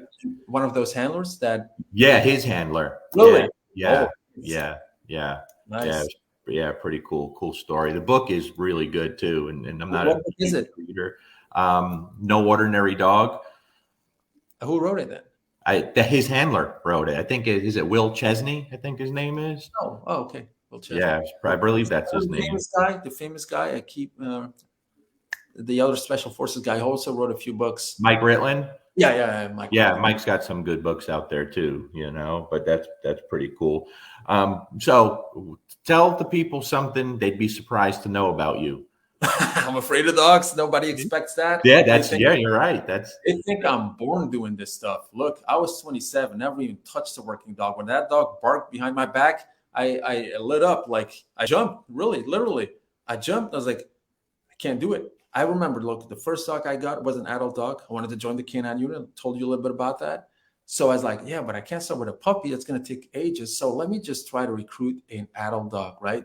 Got this adult dog. And long story short, he's in the backseat of my car, my Alfa Romeo, right? He's in the backseat. I'm looking in the mirror and I'm seeing this dog pant in my back rear window mirror. I was like, I was already feeling uncomfortable because he was quite big. I went into my kitchen, got the dog out. He's standing in front of me and he's looking at me with that face, the Malin will look. And really, fear struck me. Wow. I had to bring him back. I couldn't. I could not, and I felt like shit because I was like, what kind of a loser am I? Bought this dog. I mean, I stole this guy's time. He gives me this dog, and I'm sending it. I'm giving it back. Why? I was like, hey, yeah, you know what? My girlfriend saw this dog. She doesn't want any of the piece of it because he's too big. It was me. I was the one afraid of the dog. It was my girlfriend Wow. who was afraid of the dog. So that's What when I changed that? How did that change? yeah, I knew there's like because I had it in my mind. Look, it had to happen. So I was like, I already failed. Damn, I already started with the biggest failure, right? You can't even take a dog out of the car and get it in your kitchen. You're bringing it back. How are you gonna make this work? So that's when I knew there's only one chance I got now, as I got to buy a puppy. Not care about am I going to make it to the canine unit? If you ever want to do this, you got to buy a puppy. That's what changed everything. That's when I went into my mindset, like the track and field mindset is I want what my Olympian friend has, what he can do. And I did that with the dogs. I was like, I was in it every day. I couldn't talk Wow. about I anything like else. that. What did your buddy compete in? I'm sorry. What did your Olympian friend compete in? He's a 200 meter. He's a European champion, 200 Nice. meter. So he did a indoors 2066. It's insane. Like, and the old tarmac, um, Wow. yeah, track, that's insane. 2066. He did 1014. He's white. We got to mention that because obviously white people are usually not that fast. So 1014 on the 100 meter, but 200 was a specialty. And I think his record is 20 outdoors, 2024 probably with a little bit of wind. So 2040, I think 2042 without wind. That was second all time of Belgium. And he made it to the Olympics, Atlanta. So he ran in the, was it semifinal or final with Johnson? Michael Johnson? Yeah, but that was Stevens. Yeah. So, anyways, he got some, eyes on Wow. him for a That's long time. awesome. And All yeah. right. You wake up in the morning and you decide you're going to compete in IGP. Oh, me? You got four other guys and girls, four other people. Doesn't matter if they compete in IGP or not. Yeah. Who's your dream team to go to the world championship? Oh, and it has to be IGP, right? That's the sport you're competing in, but you could use anybody from any discipline in dog training. Wow. Well, of course, I got to go with Mario, the Of all-time course. goat. That's the goat. Like he can make a tattoo on it before somebody gets a seventh title. He's gonna get it, I think. So he's actually still active. So that's the goat. So I got to go with Mario, and probably how many people can I choose? You could pick four people total. Four people total. I'm going with Emanuela also. I just love her. She's energetic, super nice person, R plus. But like, if you watch her for a second, you're like, I'm going to go out and train dogs. That's the kind of energy she gives you. So having somebody like that, just mentally, somebody that Nice. that helps you, that has no bad demeanor in her by any means, somebody trustable. So I would go with her also. I would probably go. It's hard for me because if I go with people that are technically in their craft, the only guy that I know that sticks out is Mario more than anyone.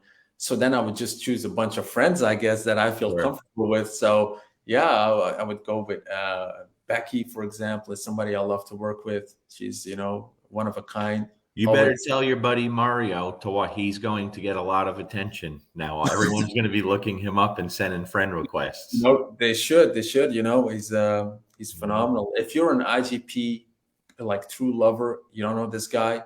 There's a hole in your Yeah, resume. that's I'll definitely be I'll probably be calling him probably. What's your morning routine look like from the more time you wake up in the morning? What time do you Well, get up in the morning? usually between 5 and 6. Hmm. I love to do the 4 a.m. club, but that's a tough one. Why? Because you got to get early to bed. Actually, you Yeah, can't do 11:30 and then get sure. up before that's going to kill you. So I'd Mhm. love to do that because the amount of work you can put in and the edge you have on other people, just that kind of feeling alone, is something that I really like. But 5:30 is probably a good hour. You can find me. And then the first thing I do is I watch the damn phone. I know it's a horrible habit, but messages, emails. So it's something that wakes me up, the light of the phone. So 15 minutes, right? And then I get up and the first thing I do is dogs. So I put on a jacket, a dog jacket, and I have some food in there because usually when he's awake, he's quite active, and I could put in a few moves. He does his business, go out to Rocky, he does his business, and then I go back, take a shower and stuff, and then I get on the computer. So actually, I'm also doing a lot of desk work. It's not always Yeah. dogs. It's Right. watching other people work. They submit their things or whatever. They got emails, they got questions, and then basically I calm down till it's that time again to work the dog again. So it's very actually, I would say, how do you say the word in English? Uh, Monotonous. Yeah, Yeah. that's, well, yeah, Yes. that's how you Mhm. could call it. It's not the rock and roll life, for sure not. It's a lot of the same stuff every day, but that's why you got to love it. You know, you got to be Yeah. passionate about it. If you're gonna do the same thing a million times, you better love it, because else your life's gonna suck if you're gonna do things you hate.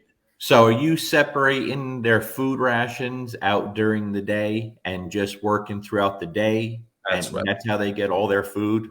Yeah, yeah, and I don't even count the food. To me, how the dog looks, like his body, his framework. How fat or how skinny. But my dogs are usually not skinny. But his waist is a good indication on where he's at, and Sure. also the energy that he gives you, and how he comes and collects his food is going to give you a pretty good view And on. what are you feeding? What do you feed? I'm feeding a combination of raw and kibble, and the kibble is not baked; it's a process. They call it like I don't know help me out here. So you have baked kibble, and then you have compressed. I think it's compressed. Yeah, compressed I kibble. think that's what Bart was using too. It sounds similar. We Bigger have, pellets. we have the same sponsor, but I already used it before he was my. They were my sponsor because it's just really good food. And what kind of raw are you feeding? The raw, it's called Complete Excellence, and it's I think there's beef in it. It's like it's not only protein. It's got rice in it, got vegetables in it, got the vitamins in it. So it's Is it like a complete. patty? Is it like a patty type thing? I don't know what a patty is, but they Like a cut it. burger type thing? Oh yeah, it could be. It could be because there are some manufacturers that put it on like the burger thing. But I talked to them because I know them personally, and I said, look, if you want trainers to use this because they want trainers to use it as an advocate for their business, I said you're gonna have to come up with something easy that because now I got to do all the cutting. I'm not a look. I don't like to cut up food the whole day, right? Yeah, Especially yeah. multiple dogs. So why Right. don't you make it in cubes? And they love the idea, and they went out there and just already cut them for you. So basically, you can just take out the cubes you need, which is like, okay, I'm going to train dog. 10 cubes is good, 20, whatever. And yeah, that's how you roll. You don't have to make your hands dirty because people don't understand. You can train with raw, but you just can't have it defrosted like completely because then Sure. it's like mush.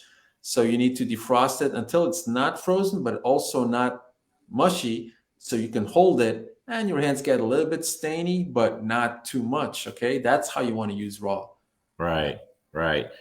Let me put on the lights here if you're gonna go for a few more Yeah, minutes. we'll wrap it up here in a Yeah, few. sure. I don't want to keep you up too late. No problem. Yeah. What's your favorite movie?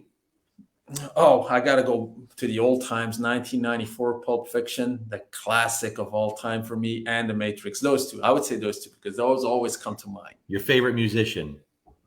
Tough. Tough because I would say, I would go back to my youth, but um, tough one.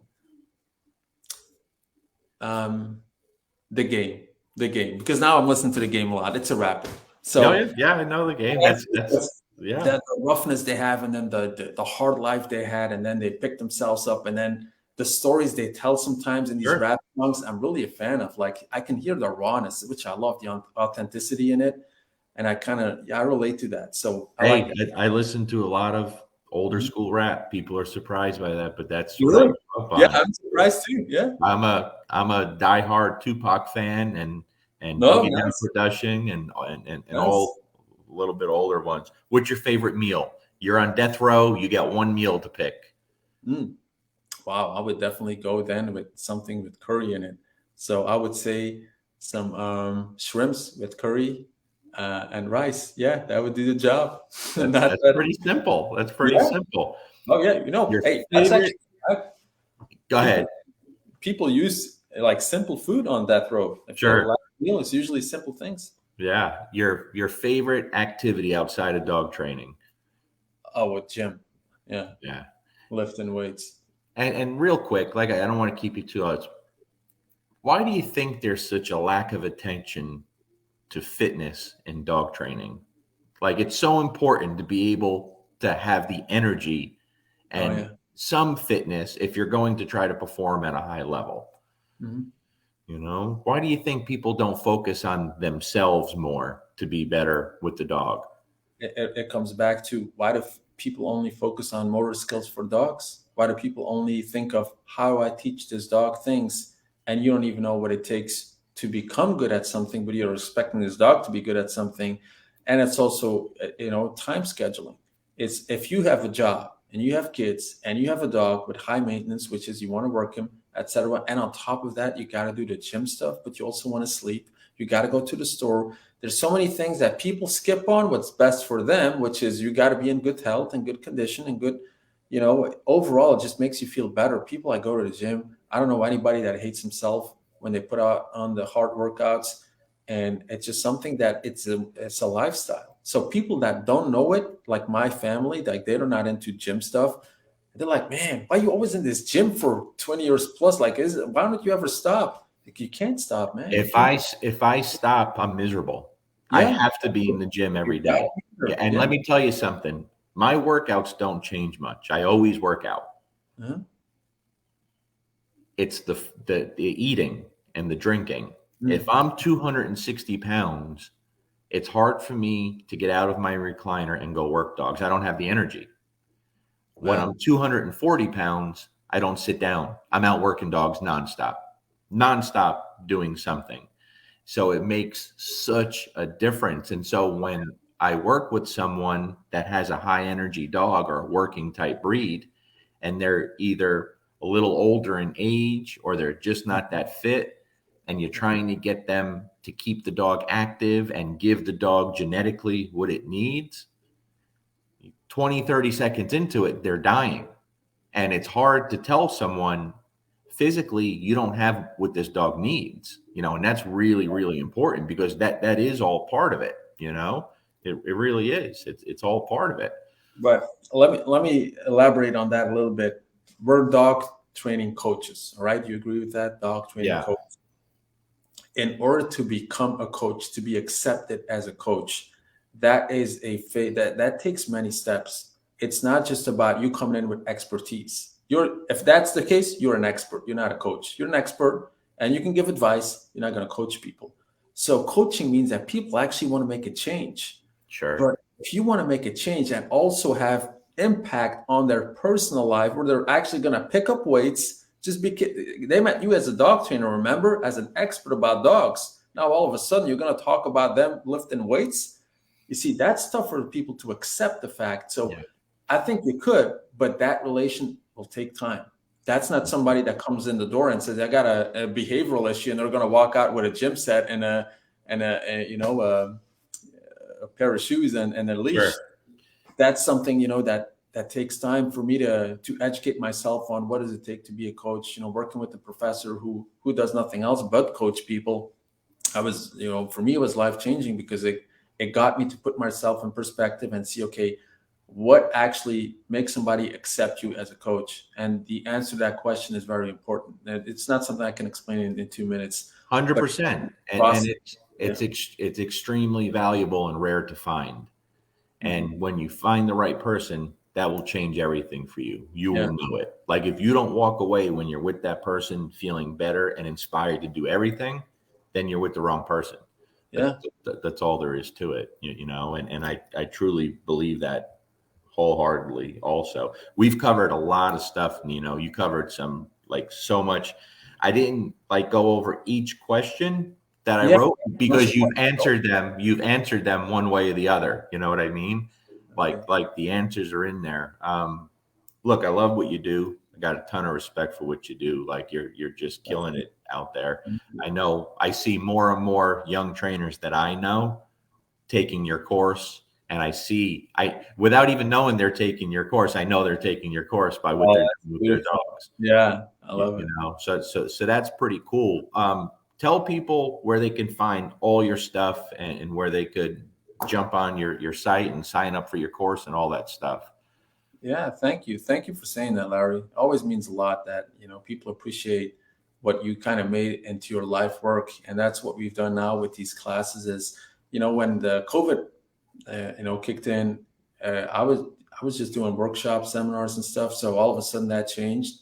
So I did a few webinars that represent, all of the theoretical concepts added with some demos. But, since then I've been working hard with pro cameras, with editors like we got to make something, or I want to make something, and I'm on my way to do it with the MVP that is legitimately the best manual for working dogs.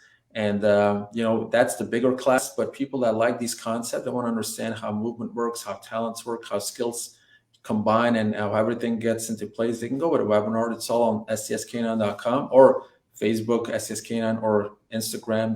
There's as a shop. So, and we also like to guide people. So if they're doubting, like, what do you need? Because there's not a whole lot of classes, but still, if they don't know what they need, we like to help people personally. They give us a little bit of feedback on, your dog's age, where you're at, what's your experience, what are you aiming for? I think that's always a big one. What do you aim for, right? And sometimes people say, hey, I just had somebody here. He said, I want to buy your MVP. I said, why? He's a guy that I know, like, personally. He said, yeah, I'm getting a new dog, man. You're phenomenal. I love what you do. I want the MVP. I said, okay, what exactly do you want from your dog? He says, I just wanted to, sit, stand, come here, heal a little bit. Said, the MVP is not your thing, man. That's a performance. That's something that you want to own. It's something you want to do on the daily. It's not something, hey, I have a dog, I want to take the MVP. So I want to make sure that the cast is good for what I have to offer. Like I don't need to, sell to, pet owners the whole time. My Sure. class, that wouldn't make sense. They would go like, yeah, I was a little too much for what I wanted to do. And you don't want that. So, I'm always happy to know other people also, and say, hey, if you have that kind of issue, that's a great trainer. Or if you want that, that's a great trainer. I don't believe in the one key fits all. That's also one of the main elements here. I'll never say, hey, you know what I do, that's the best thing you can do. What I am saying is the MVP, because that's going to give you so many insights and so many technical stuff, and so many coming in from so many angles, from students, from guest trainers. That's what I believe in. It's not the one approach that's going to, help you all. It's what other people are struggling with, what other trainers are doing that I found inspiring, and that we want to put in there as well, along with my, methodology of and energy management of dogs. I always thought it was about time, having the time to work the dog. It's not for me. It's not. If people ask me, Rocky, right? Rocky, the dog they love the most. How many hours you put in that dog? To be honest, 10 minutes.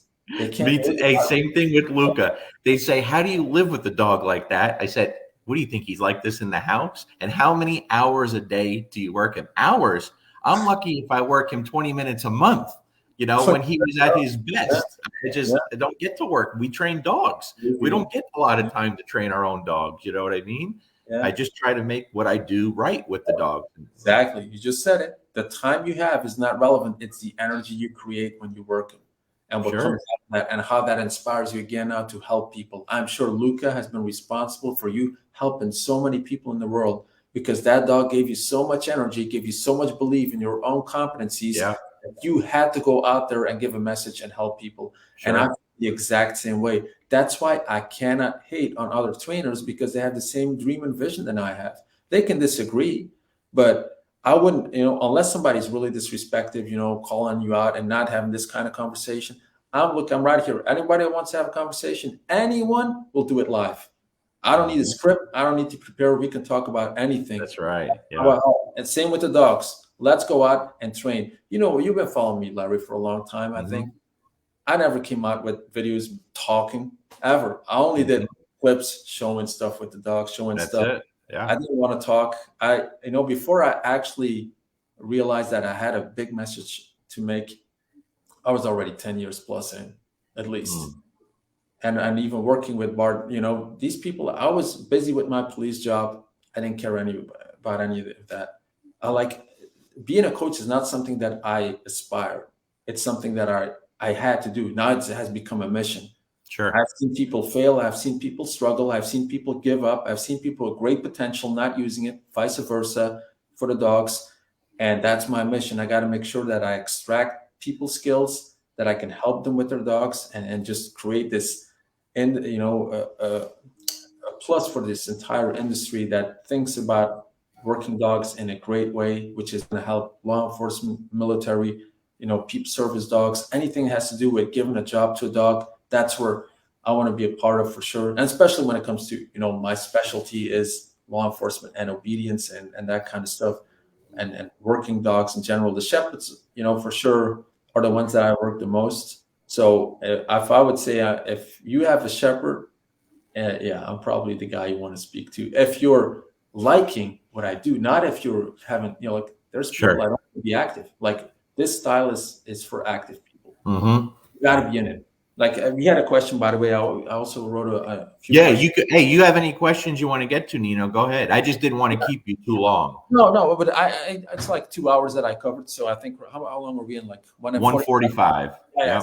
So we can do a few more. But somebody asked me, hey, difference between shaping and luring, for example. I think both are really great to teach things, but I have to be involved. It's just one of those things. I don't have patience. I don't know about you, but I don't have Yeah, patience. me I too. gotta be in it. I gotta feel this. I gotta control Me the too. speed. I gotta Mhm. control this dog's technique.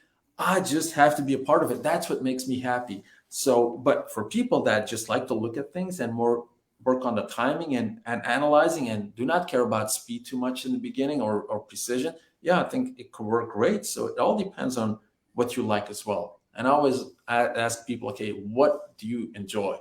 And what I'm surprised about is that actually people that are not used to moving, but once they start moving with the dog, it's like I really enjoy this. They Yeah, become sure. like they want to do more. So that's cool. I had a few questions here that we might go over really quickly. And we kind of answered this one. Why is there so much animosity in the dog training world? I think Larry, you definitely explained that. But if you want to add something, I'd say go ahead. Well, I think we all get our haters, right? Hmm. I've had some very vocal haters.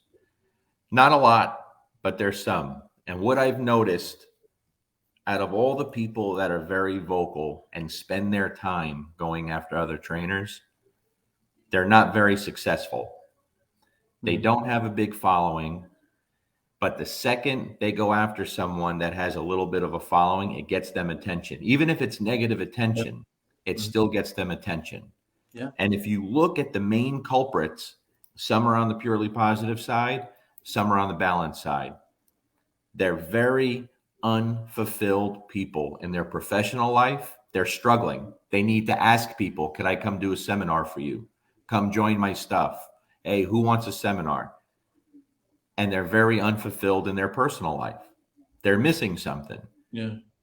You have to understand your lack of character when you spend your own precious time paying attention to someone else and so consumed by them to where you can get on with the Wow. few people that do follow you and spend an hour talking about what someone else does. Why not just show what you do?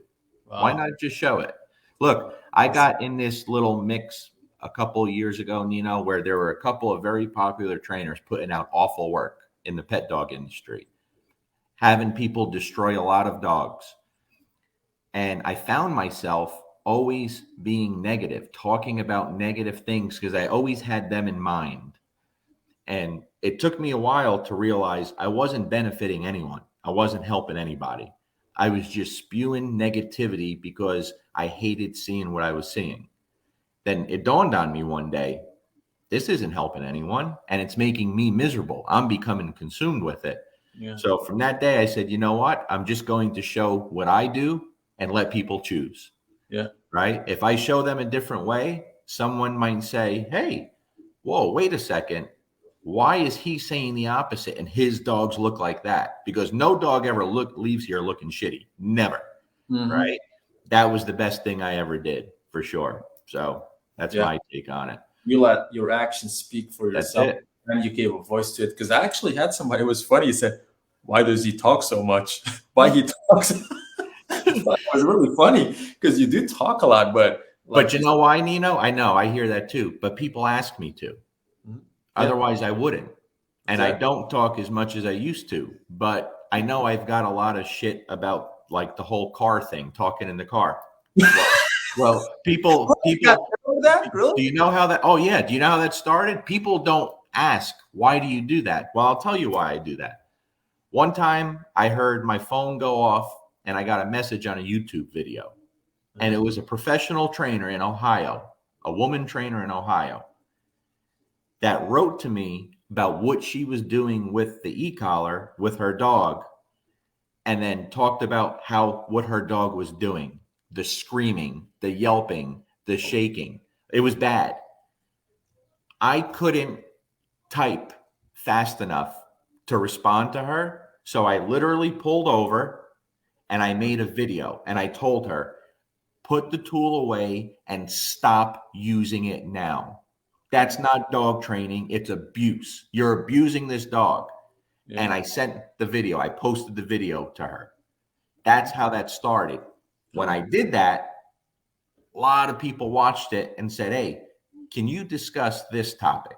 And then, can you discuss this topic? And every day I get, probably like you, anywhere between 2 to 3 to 5 to 600 messages a day asking questions. I can't respond to all of them.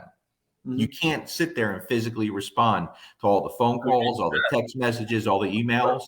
So if I have 75 or 100 people that ask the same question, I'll just put it in a video and talk about it. It answers everyone's Yeah. question. So Uh-huh. all they see is some guy that likes to hear himself talk and has a huge ego, but they never say, they never ask, why do you do those videos? That's why. Yeah. Okay. And it's pro bono. Like you're not getting paid to do that. No, I get Actually, nothing out of it. I get a lot of headache out of it. get up. You know Yeah. what I mean? And that's the thing. When you're on your mission, man, that's a test. People are testing you. Pull the plug, man. Pull it. Like you're not worth it. And then you keep going. And then you have that hardcore following now. That's like, yeah, but this guy's legit. He tells what he thinks and he does what he does. So Oh, he's and honestly, this is the last live I'm doing for a while. wow. I'm just kind of burnt out on the whole social media thing. Mhm. And so I just need to take a break. I've already agreed to be on a couple of podcasts. I'll fulfill those. But as far as me doing this, you're pretty much the last one. And I'm just going to kind of drop off and train my dog. I Really, just but need this a is break. fun. Actually, I had fun now. Yeah, this was great. I enjoyed the conversation for sure. So keep asking your questions. Yeah. So actually, I was just thinking like there's a podcast of what's his name, the special forces, Jocko with Echo, and then they Yeah. just these emails. It's kind of Yeah. fun. I have the same feeling. Like yeah, we're on the Yeah, same. this is good. I'm enjoying this. Yeah, it's cool to talk to somebody that really is on the same mindset. Um, so reactivity. Oh well, I think this is one for you. Reactivity towards cats. How do I start? Thank Oh, you. honestly, and that's part of the reason why I got to stop these.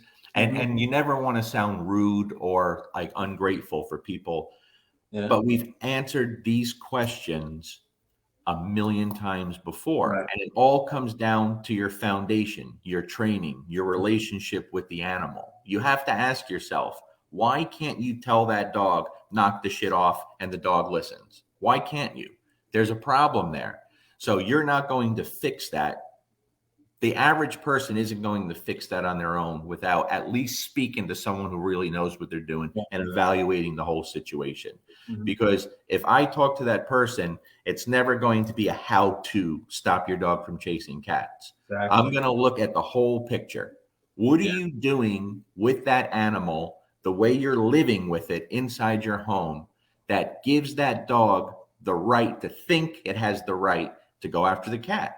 Yeah. That's how there is no quick answer to that. A lot of trainers are going to tell her, put an e-collar on the dog and blast it when it goes for the cat. It's not going Yeah. to fix anything. It's not going to fix anything. It's going to give more power to the anti e-collar people. And they're Oh going yeah. to say, look what Sure. they're doing. The Yeah. dog has to be trained. There's no shortcut answer to that. Yeah. You know? Actually, Larry, you should keep talking because what you say makes a whole lot of sense. And it's the fact that people reach out for these, quick answers. Sometimes it's in a story and they accept a 15-second answer to Right. something that you just explain in maybe a minute, but still then it's a lot more Sure. thought into it than 15 seconds. But that's what it is today. It's the swipe world. It's the, I'll go on YouTube and find out how this shit Yes. works. I'll go on Instagram and watch this guy. I'll watch a little bit of everything, but still not know what you're doing. And that's when you go into the action guy again that doesn't really fully comprehend what he's doing. He's Right. spending a lot of time. As a guy who goes to the gym 20 years, still looks exactly the same. Yeah. If he was already looking good, you could say, okay, but most of the time, I've been in the gym for a long time too, is that people come in to get a result. They're not getting the result. And you know what? They're fine with it because they still keep showing up. That's They're it. training their dogs every day, not getting a result, and say, that's fine, I guess. Mm-hmm. How is that fine? That's not fine. You got to No. get the results. So No, I'm not patient enough not to get results. I need exactly. to go to the best source I can find, no matter what I'm doing, no matter what I'm doing, you Yeah. know. And I get people, hey, they live an hour away. Do you know a trainer near me? He says, well, I'm an hour away. I said, yeah, but that's kind of far. I get people that drive from California, and you're telling me an hour. You don't want to train your dog. You're a lazy fuck that shouldn't have a dog. That's all there is to it. You shouldn't have a dog. Okay, Yeah. that's all there is to it. You don't want to put in the work to fix a dog that you screwed up. You're not someone I'm going to work with anyway. Sorry. Mm-hmm. Yeah. Great answer. Love that answer. Straightforward. Like, look, man, don't even want it. Yeah, no, Get a new hobby. Yeah. that's it. Yeah, I love it. Yeah, that's why we get along, I guess. So, let me see what else we got. Well, it's all, like you said, topics that you probably touched a million times. Fear aggression towards people and stuff like that. So when a stranger suddenly pets your protection dog, what do you say to them? Maybe that's a good one. What do you say to them? Because I had that happen on the like actually with my uniform, police dog, everything. I'm walking, all of a sudden somebody's wrapping their hands around my Yeah, dog's neck. yeah. What would For you say to them? Would for you be that dog to feel comfortable with its surroundings, it has to believe that you can control the dog in any situation and you can control everything around it. And if you allow people to come up and pet that dog, you're failing the dog. That's a recipe for disaster. So regular people ask me all the time, how should I greet a dog? Well, it's an easy answer. You don't. I don't greet dogs. Why do you think you should greet a dog? You know, dogs live through space, the way they control space. Personal space is very important to a dog, right? Very, very important.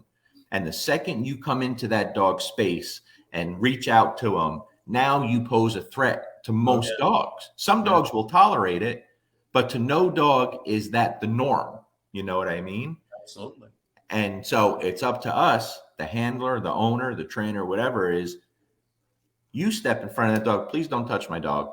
You know, he's in training. They don't like that. Please respect our space. You know what I mean? And so to ask any dog to deal with that, it's unfair. And I'm always going to put the animal first. I don't care about hurting someone's feelings. If I tell you, please don't pet my dog, and you think you're going to pet it anyway, you're going to think I'm the biggest asshole you've ever met in your life because I'm not going to hold back. Yeah, You yeah, know, the dog comes first. yeah, yeah. I had it happen a few times with the police dogs that Really? 4 years old. She's running in front of her parents. She sees Oh, my dog. And of course, well, I'm just looking at the kid. All of a sudden, she runs right at my dog. She grabs the dog. Could oh, you imagine? Like my heart almost stopped beating. I had a night, and I said, "Well, he already got a few people pretty good, but he didn't see the kid as a threat. He didn't respond to it." But I was like, "How can this happen? Like this could have turned out so bad. really Like, bad. job on the line. This dog is going to be questioned. This Sure. kid, like, could you imagine that your dog would do that to a kid? You couldn't live with yourself." So I was like, how on earth is this possible? And it happens. And it happens all All the the time. time. Yeah, Absolutely. crazy. So yeah, so basically you would get pretty rude if you need to. But I Yeah. think that's I mean, legitimized, yeah, for sure. Rightfully so. What else we have? Should genetics be talked about before using an e-collar? What about that, Larry? Should genetics be talked about before using? I don't see the relation to that. I don't see the relation to for me, just like you, I have no specific age. I just want the dog to be full of fire, no matter what Mhm. genetic traits the dog has, and have a good understanding and foundation before an e-collar is ever even thought of. You know, that's just the way I do things. Yeah, yeah, I totally agree with that. So long you train your dogs until. Sorry, there's so many questions. I'm just trying to find a few ones that we haven't really answered indirectly. Oh, well, maybe this is a good one to end. How you raise a puppy, and basically well, I explained a little bit of what I do on the daily versus how Larry raises a puppy. So Well, I raise all my puppies like they're working dogs. Even though they're family pets first, they live in my home. Although my dogs do spend a lot more time out now than they used to, especially Dante. All my dogs start off in my room. They sleep in my room in a crate. I have a very simple rule of thumb. My dogs sleep in their crate until they're 1 year old, no matter how well trained they are at night. 1 year old. They're not left loose in the house when we're not home until they're 2 years old. But I put those first 2 years into busting my ass to make self sufficient dogs, right? mhm, But as far as the raising and the training, I raise all my dogs, even my golden doodle, as if it's a performance dog, a working dog. So I focus on bringing the most out of that dog. I don't care what breed it is. I want that dog. I don't really, at this stage in my life yet, I don't want a dog that I can't throw a ball for, that I can't play tug with, that I can't be active with. Maybe someday I will, but for right now, I want a dog that I can be very active with. you want a But dog? It's a dog. that's It's, it. yeah, That first year, it's yeah, all training. It's all creating the dog I want because we're not raising a puppy, we're raising a dog. yeah. And so, in the average pet family home, one of the biggest shit, I just said something about this earlier. Two biggest mistakes people make: they give the puppy way too much freedom too early, and they get more dog than they can handle. They get too much dog. And Yeah, that's always going to be a recipe for disaster. You're going to have a hard time. And yeah, that training starts the day that puppy comes into your home. That's it. No matter what the age is, the training starts the day it comes into your home, in my opinion. And that's how I do things. yeah, definitely. Wow, very great talk of yourself, explaining this, because I think that makes a whole lot of sense, and it's the exact same way. If I have a pet tomorrow, which is could be like a lab that I want to live in the house, it'd be exactly the same as you said. It's going to be, the first month's going to be tough, discipline, crate, all that kind of stuff, and Mhm. slowly we'll get to the freedom and all the perks that comes with having a great dog.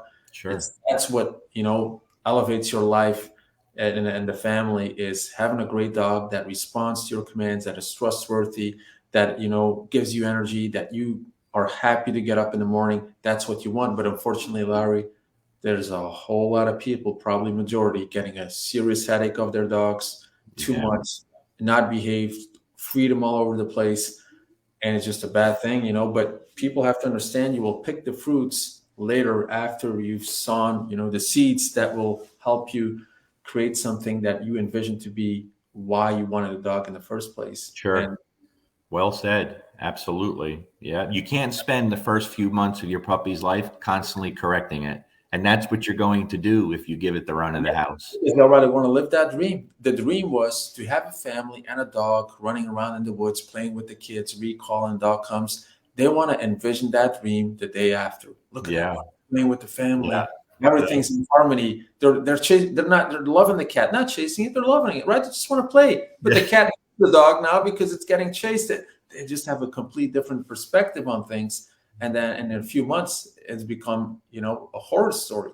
Yeah. Oh, well, but when I try to get on the couch, the dog growls at me. What do we do?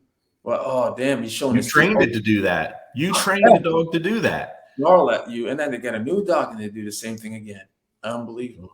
That they Yeah. don't even learn from mistakes. So your job is never ending. You better clone yourself or become 100 years, because the world's going to Never, need you for a long time, man. never So, stops, never yeah. stops, But hey, this was awesome. I really enjoyed this. 2 hours went by very fast. I know, it's crazy. Yeah, if we start talking about passion, look, I can Yeah. talk all day. But Yeah, you put out so much great information out there. Like I said, I didn't even have to go through all the questions there because you covered it one way or the other. You covered everything people wanted to know about you. I think your program is going to just keep growing, just keep getting bigger. We'll put it here in the link on Facebook. I'll put this video on YouTube cool, so yeah. we could Yeah. share it, and everyone's able to watch it. And we'll put all your links in there, and whoever you talked about, we could put in the description too. But I can't thank you enough, man. This was Thank you, Larry. We've been, talking about this a long time. Remember that I was driving through your state, and yeah, I'm like an hour away, but I had so much stuff going on that it didn't happen. yeah, Regret yeah. that. You were real close to me, man. You I were know. like 30 minutes away from me, and Yeah, we just couldn't get on the same schedule. I But know. hopefully one day, hopefully one day. Yeah, I'm pretty sure. Like COVID's, let's hope it. I don't know. I don't want to say anything about it anymore. Yeah, I know, man. I So get it. see But what happens. I appreciate everything you're doing, thanks for taking the time to Thank really you. enlighten people about how you train and how you're getting these puppies and dogs to look the way they do. Thank you. Hopefully we'll put links to your stuff in the YouTube video and the Facebook page so people could check it out and sign up if they want, I Thank think you. I'm going to definitely check out your MVP thing too. By the way, the 6 blinds with the puppy, phenomenal. Oh, you like that one? That was Phenomenal. gimmick. Like, hey, let me do the 6 blinds. You know what? After that video, I never took him out again because I'm not doing IGP. I was just That's like, let me see how long it takes to have that and the energy, right? That's what I want. I said, I don't want a dog walk into a blind, coming back, going, all right, I really got to do this dude, different. that was fantastic. I mean, Yeah, that was really I need that. I need that for sure. the family that has the puppy now. Well, the puppy, was a little bit older when she left, and she sent me a picture today of the puppy and how happy they are with her, having a happy face makes me happy too. That's awesome. I So bet.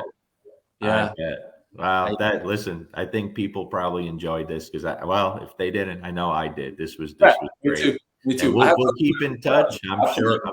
I'm sure we'll do it again sometime, buddy. Yeah, sounds good, Larry. So good luck to you, and thank you for your time as well. It's been really inspiring for me too. So hope to catch you up later. And thank you always for the everlasting support, like on my videos and stuff. So Always, brother. You're doing great things. Appreciate you, Nino. Have to have a rest of your day. I know it's late, but enjoy the rest of your weekend. We'll talk to you soon, okay, buddy? bye. See you guys. Peace Thank you. out. Thanks, guys. Bye. Bye.